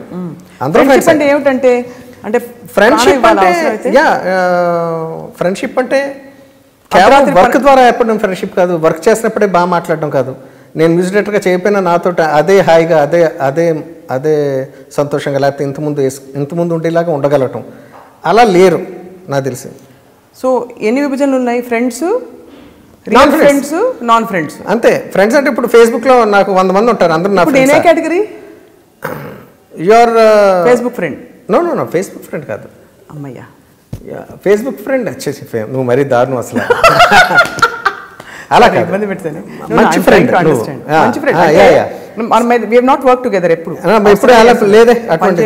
సో దీంట్లో ఎటువంటి అంటే you mean there is no expectations లేవు. ఎక్స్పెక్టేషన్స్ లేని చోట మంచి ఫ్రెండ్షిప్ ఉంటుందని నా ఉద్దేశం. వర్క్ ద్వారా ఏర్పడిన ఫ్రెండ్షిప్స్ మా అన్నీ కూడా. ఇప్పుడు సినిమాల్లో నా డైరెక్టర్స్, నా ప్రొడ్యూసర్స్, ఆ సినిమా చేసి సక్సెస్ అయినంత కాలం నేను బాగానే కనపడుతూ ఉంటాను, వాళ్ళు కూడా నాకు బాగానే కనపడుతూ ఉంటారు. అలా మోసం చేశారు ఎవరన్నా? మోసం అని అంటారు దాన్ని. It's natural. అది పనిగట్టును చేయడం అలా కదా. ఇప్పుడు కళ్యాణ్ తోటి మనం సినిమా చేయట్లేదు కానీ వాడితో మాట్లాడకూడదు అని నోట్ రాసుకోరు సెల్ ఫోన్లో. It happens that they don't feel like talking anymore. అంటే they don't want to be themselves. అంటే లైక్ ప్రీవియస్ డేస్లో ఎలా ఉన్నాం అవి తెలియకుండా కనుమరుగైపోతూ ఉంటాయి, షాటర్ అయిపోతూ ఉంటాయి, డిసిపేట్ అయిపోతూ ఉంటాయి. సో సినిమా ఫ్రెండ్షిప్ అంటే నేను పెద్ద పట్టించుకోను. సినిమా అంటే ఫ్రెండ్స్ అంతే, అవసరార్థం ఫ్రెండ్షిప్స్ ఇవన్నీ. నా అవసరం ఉందనుకుంటే ఒక ఫ్రెండ్షిప్ కంటిన్యూ అవుతూ ఉంటుంది ఆ సినిమా జరుగుతున్నంతసేపు. నా అవసరం లేదు, కళ్యాణ్ మ్యూజిక్ అవసరం లేదనుకుంటే నేను పెద్దగా ఆనను. నేనే కాదు, ఎవరైనా అంతే. ఉండేనంటే పెద్ద నమ్మను కూడా నేను. I don't believe. Very rarely వేసి బాపు రమణ గారు లాంటి ఫ్రెండ్షిప్స్ చూస్తుంటాం. అవన్నీ ఎప్పుడో జరుగుంటాయి, ఎప్పుడో కలిసి ఉంటారు వాళ్ళు. సినిమా ద్వారా కలిసిన ఫ్రెండ్షిప్ అయి ఉంటుంది నా ఉద్దేశం. అవునా? అంటే నమ్ముతారు ఇవన్నీ అయితే మీరు? జన్మలు పూర్వ జన్మలు, ఇన్కార్నేషన్స్, రీఇన్కార్నేషన్స్ ఐ బిలీవ్. అవును, ఒక ఫేస్బుక్ పోస్ట్ పెట్టారు కదా మీరు, మనందరం ఎప్పుడు కలిసాము, మీకు ఫస్ట్ టైం ఎప్పుడు కలిసాము గుర్తుందా అని చెప్పి. ఫస్ట్ టైం ఎప్పుడు కలిసామంటే గత జన్మల గురించి అని కాదు, ఈ జన్మలో ఎప్పుడు అని నా ఉద్దేశం. ఫిల్మ్ ఇండస్ట్రీలో కళ్యాణ్ ఒక మాట అడుగుతున్నాను, కోపం వస్తే తిట్టేయండి, నో ప్రాబ్లం. ఈ అన్ని ఆస్పెక్ట్స్కి ఉన్న ఈ కొన్ని కాంట్రవర్సీస్ ఇవి సింగింగ్ మ్యూజిక్ ఇండస్ట్రీలో విపరీతంగా ఉన్నాయంటారు. అంటే పాట పాడించారంటే మ్యూజిక్ డైరెక్టర్ని మంచి చేసుకోవాలి, especially female singers, chorus singers చాలా రకరకాల వేటుకు గురవుతూ ఉంటారు, హారాస్మెంట్. కానీ ఇవి వినికిడి కథలు మాత్రమే. నేను ఎప్పుడు చూడలేదు, నేను ప్రత్యక్షంగా నేను పాడలేదు, వినలేదు, ఏమీ చేయలేదు. బట్ ఇందులో వాస్తవం ఉందా? నేను చూడలేదు ఇటువంటి. అంటే మన కంటితోటి కిటికీ సందులోంచి, తలుపు సందులోంచి నేను ఇప్పుడు ఇటువంటి జరగటం కానీ, లేకపోతే నేను వినడం కానీ, ఇవన్నీ లేకపోతే పక్కాగా ఇలా జరుగుతాయి అంట అంట అంట అంట అంట లాంటివి ప్రతిదీ గాసిప్పే, ప్రతిదీ ఏమంటారు రూమర్స్, గాసిప్స్. నా కంటితోటి నేను చూడలేదు. నేను ఇప్పుడు అలా జరగటం, ఇంకొకరు చేయడం అలా నేను చూడలేదు. అంటే మీరు ఏదైతే అడిగారో దానికి నేను స్ట్రైట్గా సమాధానం చెప్తున్నాను. నా వరకు I haven't witnessed with my eyes. So అలా జరిగినప్పుడు అవునంట అని చెప్పి నేను చెప్పడానికి నాకు అసలు ఏమాత్రం రైట్ లేదు, అలా హక్కు లేదు. అలా మాట్లాడితే నేను చాలా పెద్ద తప్పు చేసినట్టు అవుద్ది. సో వితౌట్ నోయింగ్ ప్రాపర్లీ ఇవన్నీ నేను చిన్నప్పటి నుంచి సినిమా ఫీల్డ్ నుంచి పుట్టి పెరిగాను కాబట్టి చిన్నప్పటి నుంచి ఏ గాసిప్స్ వింటూ ఉంటాం. వాళ్ళంట వాళ్ళు వీళ్ళతో తిరుగుతున్నారంట, వాళ్ళు దాంతో అంట. ఇవన్నీ ప్రతి ఒక మ్యూజిక్ డైరెక్టర్ అండ్ సింగర్ అనే కాదు, అది చాలా it's there in every. Limelight లో ఉన్నారు కాబట్టి కొంచెం ఫోకస్ అవుతారు. ఎక్కువ అలా మాట్లాడుతుంటారు. సో నేను నా అదర్ సైడ్కి వెళ్ళి మాట్లాడతాను. మళ్ళీ ఒకవేళ ఉన్నాయనుకుందాం, సపోజ్ దే ఆర్ దేర్ అనుకుందాం, నన్ను ఎవరినో క్వశ్చన్ చేశారు అనుకుందాం, ఏమంటే మీకు పలానా సింగర్కి ఎవరికో రిలేషన్ ఉందంట కదా అని, నీతో వచ్చి అమ్మాయి కంప్లైంట్ చేసింది అని అడుగుతాను. ఫస్ట్ లేదు అన్నారు అనుకుందాం, మరి నీ ప్రాబ్లం ఏంటి అంట. నాకు లేదు, వాళ్ళకి సంబంధించిన విషయం, నా పర్సనల్ విషయం, అది మా పర్సనల్ విషయం అంటాను నేను. నీకు సంబంధించింది కాదు, ఇది ఏ రకంగానే సంబంధించింది కాదు, ఎవరికి అన్యాయం జరగట్లేదు, నీకు జరగట్లేదు first of all. So you don't have any right to question me అంటాను నేను. నీకు లేదు ప్రాబ్లం, నాకు లేదు ప్రాబ్లం, అవతల వాళ్ళకి లేదు ప్రాబ్లం, నీకేంటి ప్రాబ్లం కదా. సో ప్రాబ్లం లేనప్పుడు అది దాని పెద్ద మ్యాగ్నిఫై చేసి మాట్లాడడం వేస్ట్ అని నేను అంటాను నేను. సో అంటే ఇది డెఫినెట్గా యువర్ ఫస్ట్ ఫండమెంటల్ పాయింట్ ఏంటంటే ఇద్దరికి సంబంధించిన విషయంలో ఎవరికి ఎవడన్నా ఇప్పుడు ఒక యాక్ట్ జరిగింది అనుకుందాం, సపోజ్ ఇదేనే కాదు, ఒక ఇష్యూ జరిగింది, ఇష్యూలో ఒకళ్ళు హర్ట్ అవ్వబడ్డారు, లేకపోతే మోసం చేయబడ్డారు, లేకపోతే ఏదో అన్నప్పుడు తనకి పర్సనల్గా ఒక కంప్లైంట్ రేస్ చేసింది అనుకుందాం, లేకపోతే చేసేడు అని అనుకుందాం యువతల నుంచి. అప్పుడు అది దాన్ని ఇష్యూ కింద చూస్తాం. ఇష్యూ కింద చూడాలి. అప్పుడు కూడా ఏదైనా ఇష్యూ అవుతుంది కదా. ఒకళ్ళకి డిసెంట్రెస్టెడ్గా ఉన్నప్పుడు ఒకళ్ళు రేస్ చేశారు అనుకుందాం హ్యాండ్, అండ్ ఇది నాకు నచ్చలేదు అనుకున్నప్పుడు అది ఇష్యూ అవుద్ది. ఎవరో చేతులు ఎత్తట్లేదు అనుకో, ఇష్యూవే కాదు అది కదా. సో ఇప్పుడు అలా చేసి మచ్చిక చేసుకుని ఒకవేళ ప్లేబ్యాక్ సింగింగ్ చేసినా పాడినా నష్టం ఏంటి అని అంటాను నేను. Ultimately it is people should like your voice, people should vote for your voice. నీ వాయిస్ నచ్చి నువ్వు పాడిన పాటలు నువ్వు అద్భుతంగా సక్సెస్ అవుతున్నంత కాలం there is no complaint at all, no issues at all. నువ్వు ఎలా పాడేవన్నది అనవసరం, నువ్వు ఏ రకంగా నువ్వు ఆ స్థాయికి వచ్చావన్నది నాకు అనవసరం. నువ్వు నా పాట బాగా పాడేవో లేదా, నువ్వు ఏం సాధించుకుని ఏం ఎట్లు వచ్చి వస్తే అది ఇంకా కష్టం. యాక్చువల్లీ నేను చెప్తున్నాను, నేను నీ మనసును చెప్పుకుని లేకపోతే ఎవరికైతే నచ్చుదో అటువంటి అన్నీ ఎవరికి నచ్చి నేను ఆ పద్ధతిలో నేను ఒక పాట సంపాదించానని ఎవరికి ఉత్సాహంగా ఉంటుంది అలా చెప్పుకోవడానికి. సో అవన్నీ చాలా మనసును చంపేసుకుని, అభిమానాన్ని చంపేసుకుని అటువంటి దారిలోంచి ఒకవేళ ఎవరన్నా వస్తే కనుక I appreciate them, I appreciate there guts to be able to do that and come. అంటే అంత ఇష్టం వాళ్ళకి అని అర్థం. అంటే ప్లేబ్యాక్ సింగింగ్ వాళ్ళు ఎంచుకున్న వృత్తి పట్ల వాళ్ళకి అంత మమకారం ఉందని దాని అర్థం. ఏం చేసినా సరే నేను అది సాధించాలన్న తపనది. That's a very very bold statement. First time నేను ఒక్కడని విన్నాను, ఇప్పుడు సెకండ్ టైం వింటున్నాను ఈ మాటని. ఫస్ట్ టైం ఎవరు అన్నారు? రామ్ గోపాల్ ఉన్నాడా? అంటే ఏమన్నారంటే అది ఒక ఇదే అంత వాళ్ళ చంపుకున్నాను కూడా అనలేదు ఆయన. వాళ్ళు ఎట్టి పరిస్థితుల్లో నేను నెగ్గాలనుకుని అవకాశాల కోసం వాళ్ళు కనుక ఏ దారిలో వచ్చినా కూడా అది in fact I respect such women more. అవును, వాళ్ళకి అంటే వాళ్ళ కెరీర్ పట్ల వాళ్ళకి జీవితాల పట్ల వాళ్ళకు ఉన్న అవగాహన చాలా ఎక్కువ నా ఉద్దేశం. అంటే ఇంట్లోనే కూర్చుండిపోయి ఇలాగ మూల పడిపోయి వాళ్ళ టాలెంట్ని చంపేసుకునే కన్నా నేను I want to prove my talent. Looking at it from music directors perspective, అసలు మ్యూజిక్ డైరెక్టర్స్ అసలు ఈ కండిషన్ ఎందుకు పెట్టడం సమంజసమా? లేదు, అలా ఉండదా? No, there is no condition in life. అసలు ఇప్పుడు ఇట్స్ ఆల్ అబౌట్, అంటే అలా ఎవరు కండిషన్ పెట్టారు ఎవరు పెట్టలేదు అన్నది అంటే మీరు ఈ ఎగ్జాంపుల్ని ఎక్స్టెండ్ చేశారు కాబట్టి నేను ఎక్స్టెండ్ చేస్తున్నాను. ఇది జరుగుతోందని కానీ జరగట్లేదని కానీ నేనేం చెప్పట్లేదు. ఒకవేళ ఒక అమ్మాయి అలా ఆ రూట్లో వచ్చినా కూడా పర్వాలేదు, ఐ రెస్పెక్ట్ హర్, ఆ మమకారం అంత ఉంది వృత్తి పట్ల అని చెప్పారు. కానీ అసలు ఈ ప్రీ కండిషన్ పాటను వదిలేసి మ్యూజిక్ డైరెక్టరో లేకపోతే అధికారంలో ఉన్న బాస్ వచ్చి ఈ ప్రీ కండిషన్ పెట్టడం వల్ల యాక్చువల్గా టాలెంట్ వెనకబడిపోయి, టాలెంట్ వెనకబడదు ఎప్పటికీ కూడా. ఎక్కువ టాలెంట్ ఉండే ఇంకో అమ్మాయి ఒప్పుకోకపోతే వెనకబడి ఎక్కడో చోట దొరుకుద్ది. రాత ఉండాలంటాను నేను. అందుకనే ఇఫ్ యు ఆర్ డెస్టిన్, మీ తలరాత ఉంటే కనుక ఏదైనా ఏది ఆపలేదు ప్రపంచంలో. If not this music director ఇంకో మ్యూజిక్ డైరెక్టర్ ఇస్తాడు. అదే ఒక ప్రపంచంలో ఒక మ్యూజిక్ డైరెక్టర్ కాదు, నేను 2 లక్షల మ్యూజిక్ డైరెక్టర్స్ ఉన్నారని చెప్పాను ఇందాకే. 2 లక్షల మ్యూజిక్ డైరెక్టర్స్లో ఎవడొకడు నీకు ఇస్తాడు, నీ గొంతుకు నీ నమ్మినవాడు. కాబట్టి అది దట్స్ దేర్. ఇప్పుడు చిరంజీవి గారి సినిమాకి వెళ్దామని నేను ట్రై చేశాను అక్కడ ప్రసాద్స్లో. నాకు టికెట్ దొరకలేదు. ఇంకో సినిమా దొరుకుద్దిగా. నేను సినిమా చూడాలన్నది నా మెయిన్ టార్గెట్ అయితే కనుక, if not this movie I will go to some other movie, some kind of entertainment I will get. So ఈ సినిమా దొరకలేదని బాధపడట్లేదు, ఇంకో సినిమా దొరుకుద్ది. ఈ సినిమా కాకపోతే ఇంకో సినిమా దొరుకుద్ది. సో ఒక మ్యూజిక్ డైరెక్టర్ కాకపోతే ఇంకో మ్యూజిక్ డైరెక్టర్ దొరుకుతాడు. ఎక్కడో చోట ఆ రాత నీలో ఉండాలి. ఆ రాత ఉన్నప్పుడు ఆ టాలెంట్ ఎక్కడో చోట నీకు ప్రూవ్ అవుద్ది గ్యారెంటీగా.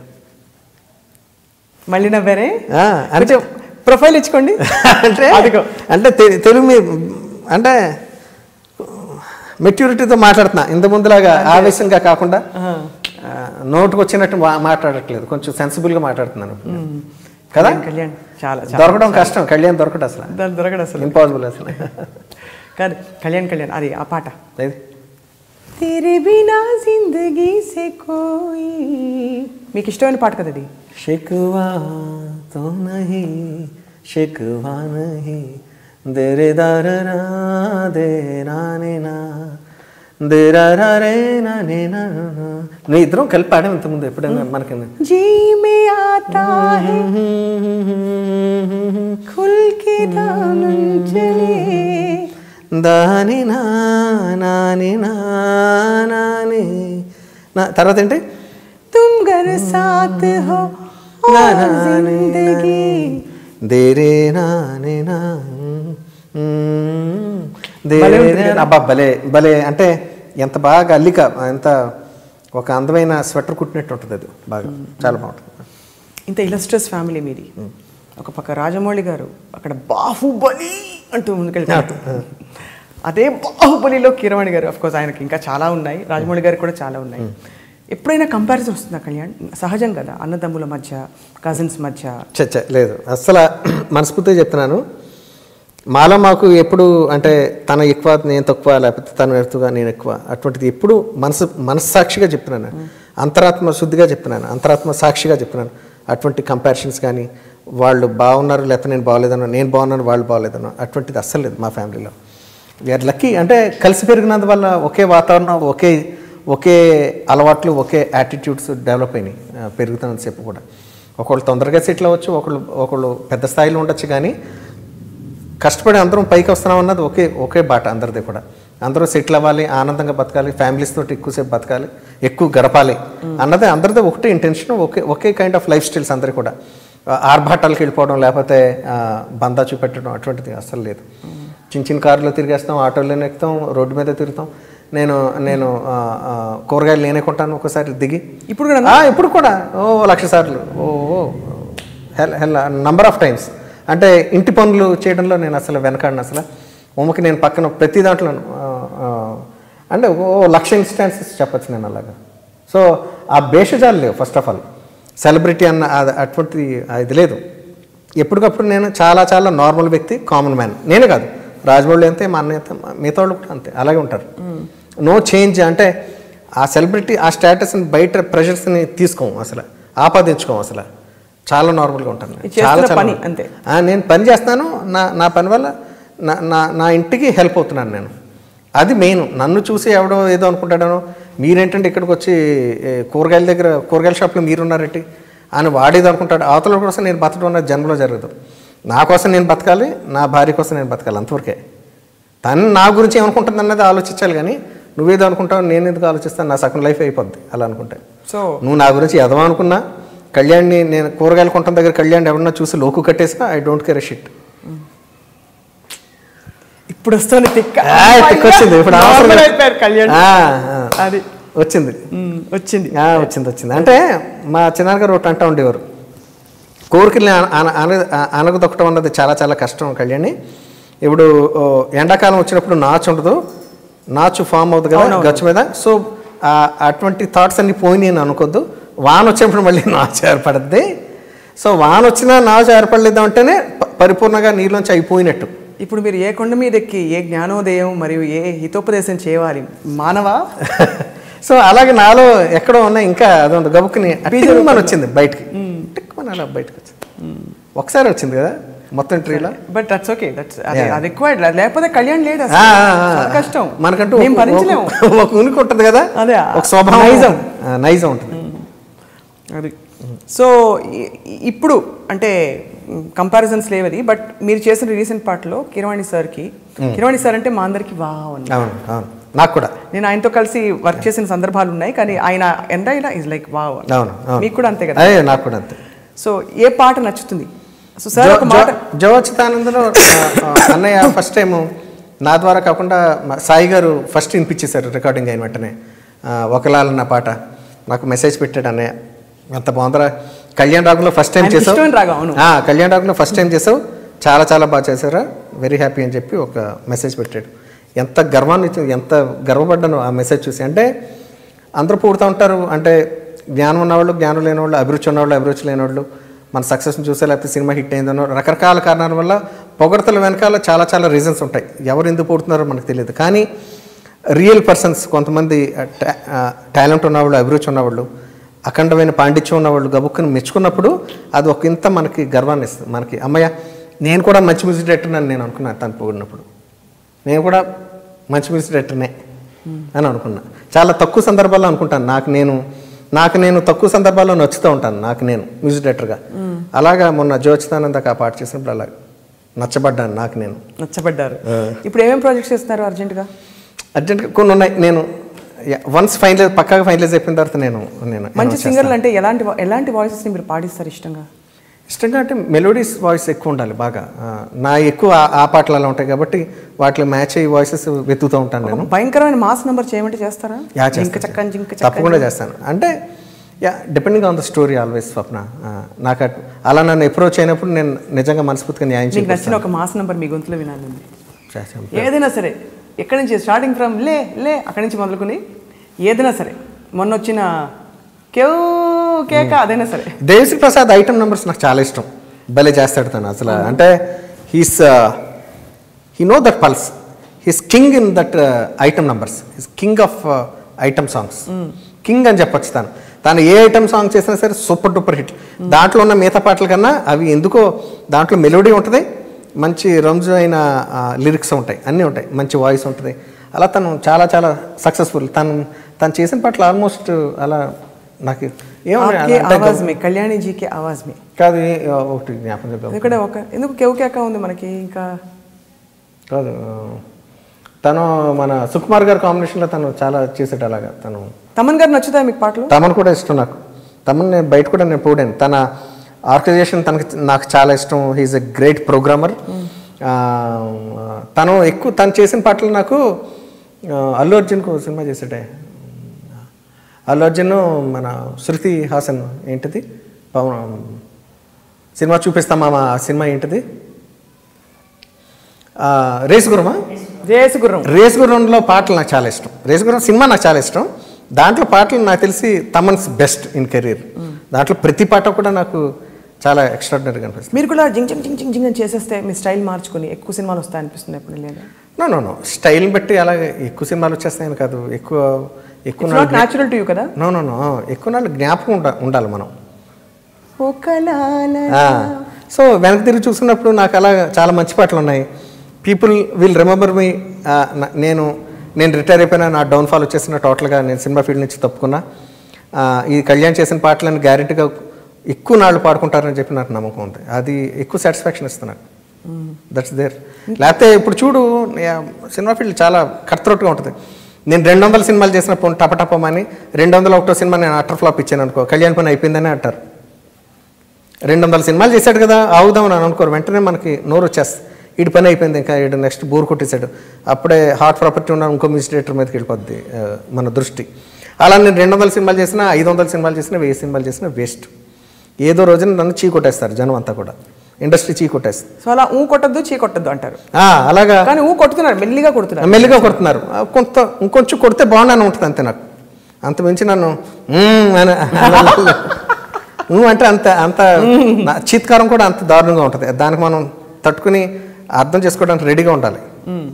సో నేను ఇప్పటి నుంచి ప్రిపేర్ అవుతూ ఉంటాను. నేను ఎప్పుడైనా ఎగ్జిట్ అయిపోయినప్పుడు నన్ను ఎలా ట్రీట్ చేస్తారు జనం, ఒకవేళ నేను నచ్చపోతే కనుక దాన్ని హార్ట్ఫుల్గా తీసుకోవాలని చెప్పి ప్రిపేర్ అవుతాను. గాడ్ ఫర్బిడ్ మీరు ఎగ్జిట్ కాకూడదు, మీరు ఇంకా మంచి మంచి అద్భుతమైన పాటలు ఇలా చేసుకుంటూ పోవాలని కోరుకుంటున్నాను. కానీ ఒకవేళ అలా ఎగ్జిట్ అవ్వాల్సి వచ్చి మీకు డబ్బులు కావాలంటే ఏం పని చేస్తారు తెలీదా? అలా డబ్బులు కావాల్సి వస్తే అంటే అసలు అలా పరిస్థితి రాదు. బికాజ్ మీరు ఆల్రెడీ మీరు మ్యూజిక్ కంపోజింగ్ అసిస్టెంట్గా మొదలయ్యి సింగర్గా చేశారు, సింగర్గా పాడారు, రకరకాల you're an established brand. But I'm saying ఒక చాలా హైపోథెటికల్ సిచ్యువేషన్లో నేను డ్రైవర్ని అవుతానేమో బహుశా. I like driving. Yeah, I know that art. నేను ఏ కార్నైనా సరే చాలా బాగా నడుపుతాను.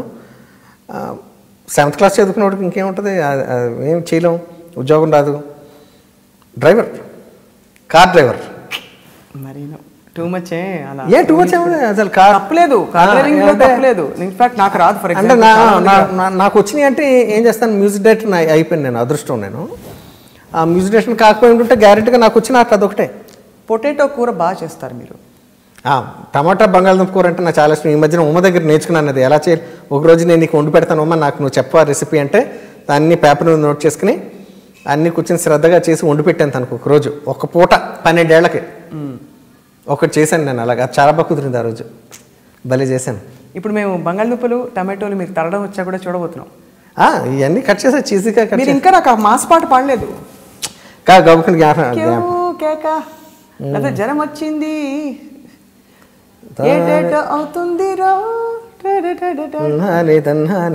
పాట వాటికి లిరిక్ ఉండాలి, ఎదురుకుండా మంచి ఊపు అన్నీ ఉంటే బాగుంటుంది.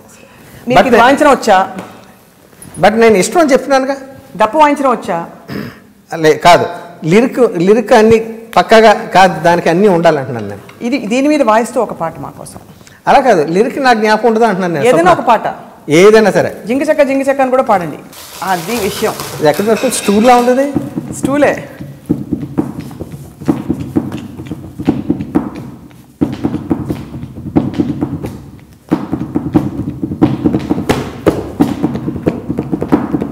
ఇలా చెయ్యాలి యాక్చువల్గా. ఇలా వాయించినప్పుడు నాకే కొంత ఊపు వచ్చింది. చూసారా? ఐ మిస్సింగ్ దోస్ ఏంటి foot tapping songs. Foot tapping songs చేయించుకోవడానికి అవకాశం ఉన్న సినిమాలు లేకపోతే ఆ పాటలు అడిగి డైరెక్టర్స్ నా దగ్గరకు వస్తే బాగుందని కోరుకుంటాను. అంటే మీరు మెలోడీకి మెలోడీ అంటే నాకు బోర్ కొడుతుంది నెమ్మదిగా. I want to do those, I want to jump in to that area. We also hope you jump into it. Now if you can jump in with any song, Hindi, Telugu, Kannada, Urdu, Malayalam, doesn't matter. Foot tapping number. Starting from Hey mera dil pyar ka deewana. Adena parledu, edena parledu.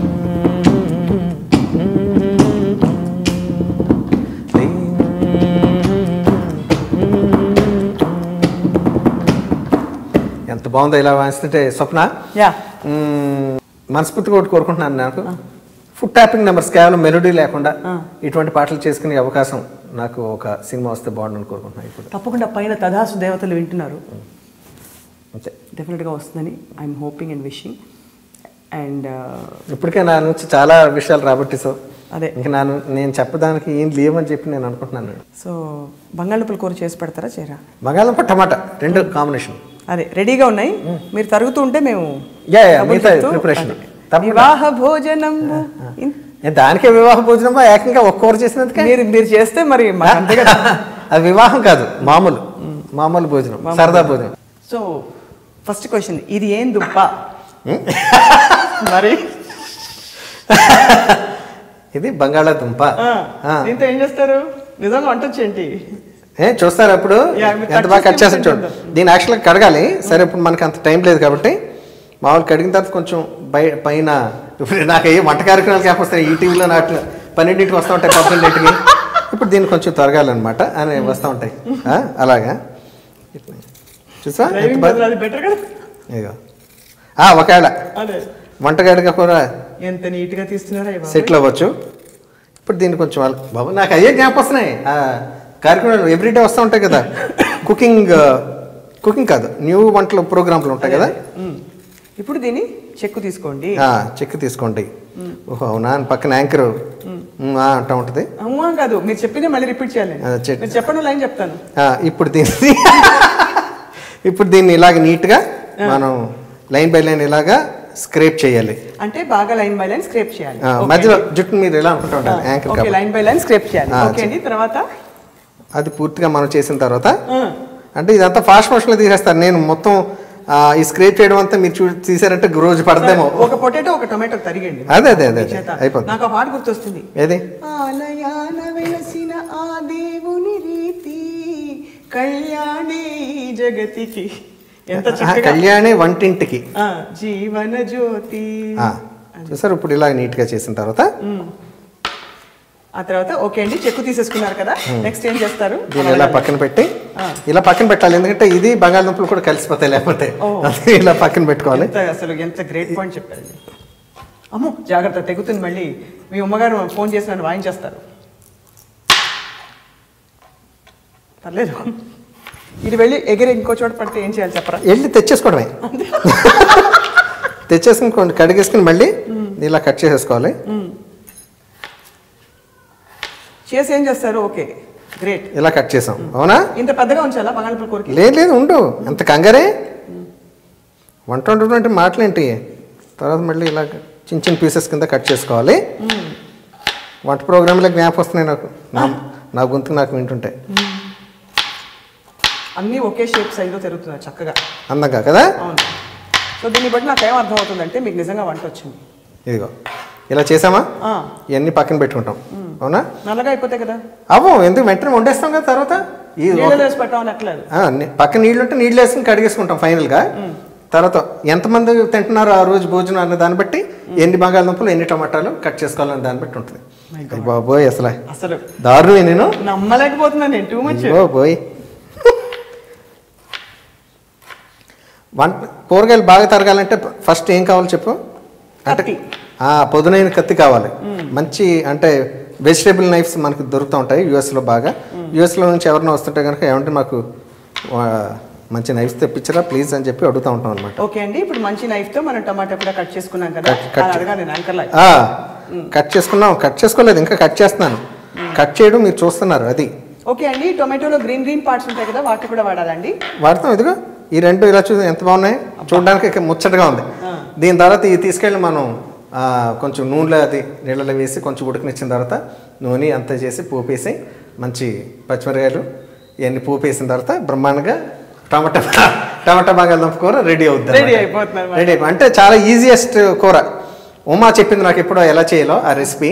So ఒకసారి చేసి తనకి నేను వండి పెట్టాను. నేను ఒకరోజు మొత్తం అన్ని ఇలాగ నేనే కట్ చేసుకుని, ఉల్లిపాయలు కూడా కావాలి, ఉల్లిపాయలు కట్ చేసుకున్నా. ఉల్లిపాయలు కట్ చేసుకున్నప్పుడు కొంచెం కన్నీళ్ళు వస్తూ ఉంటాయి, అవి పట్టించుకోకూడదు. అది బాధలు మర్చిపోవడానికి, బాధలు మర్చిపోవడానికి.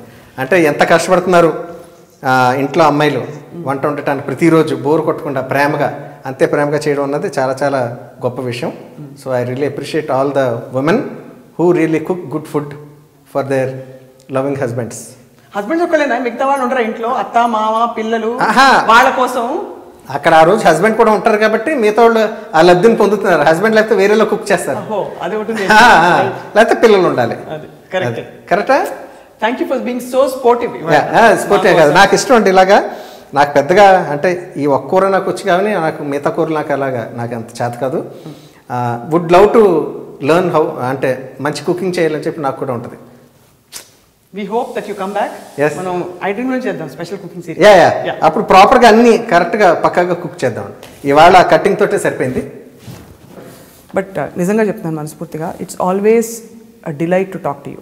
Thank you Swapna, thank you. ఎందుకంటే ఒక ఉధృతి ఆలోచన పెద్ద స్ట్రాటజీ క్యాల్కులేషన్ కనిపించదు. So you're so plain hearted. It's the most wonderful thing మీతో మాట్లాడడం. Thank you. Wishing you the best best best. And I డ్రీమ్లో మీరు చెప్పారు కాబట్టి మీ డ్రీమ్స్ అన్నీ అవ్వాలని మనస్ఫూర్తిగా నేను కోరుకుంటున్నాను Swapna. Hopefully will meet again for a good wonderful chat. Yes, thank you. See you. Thank you.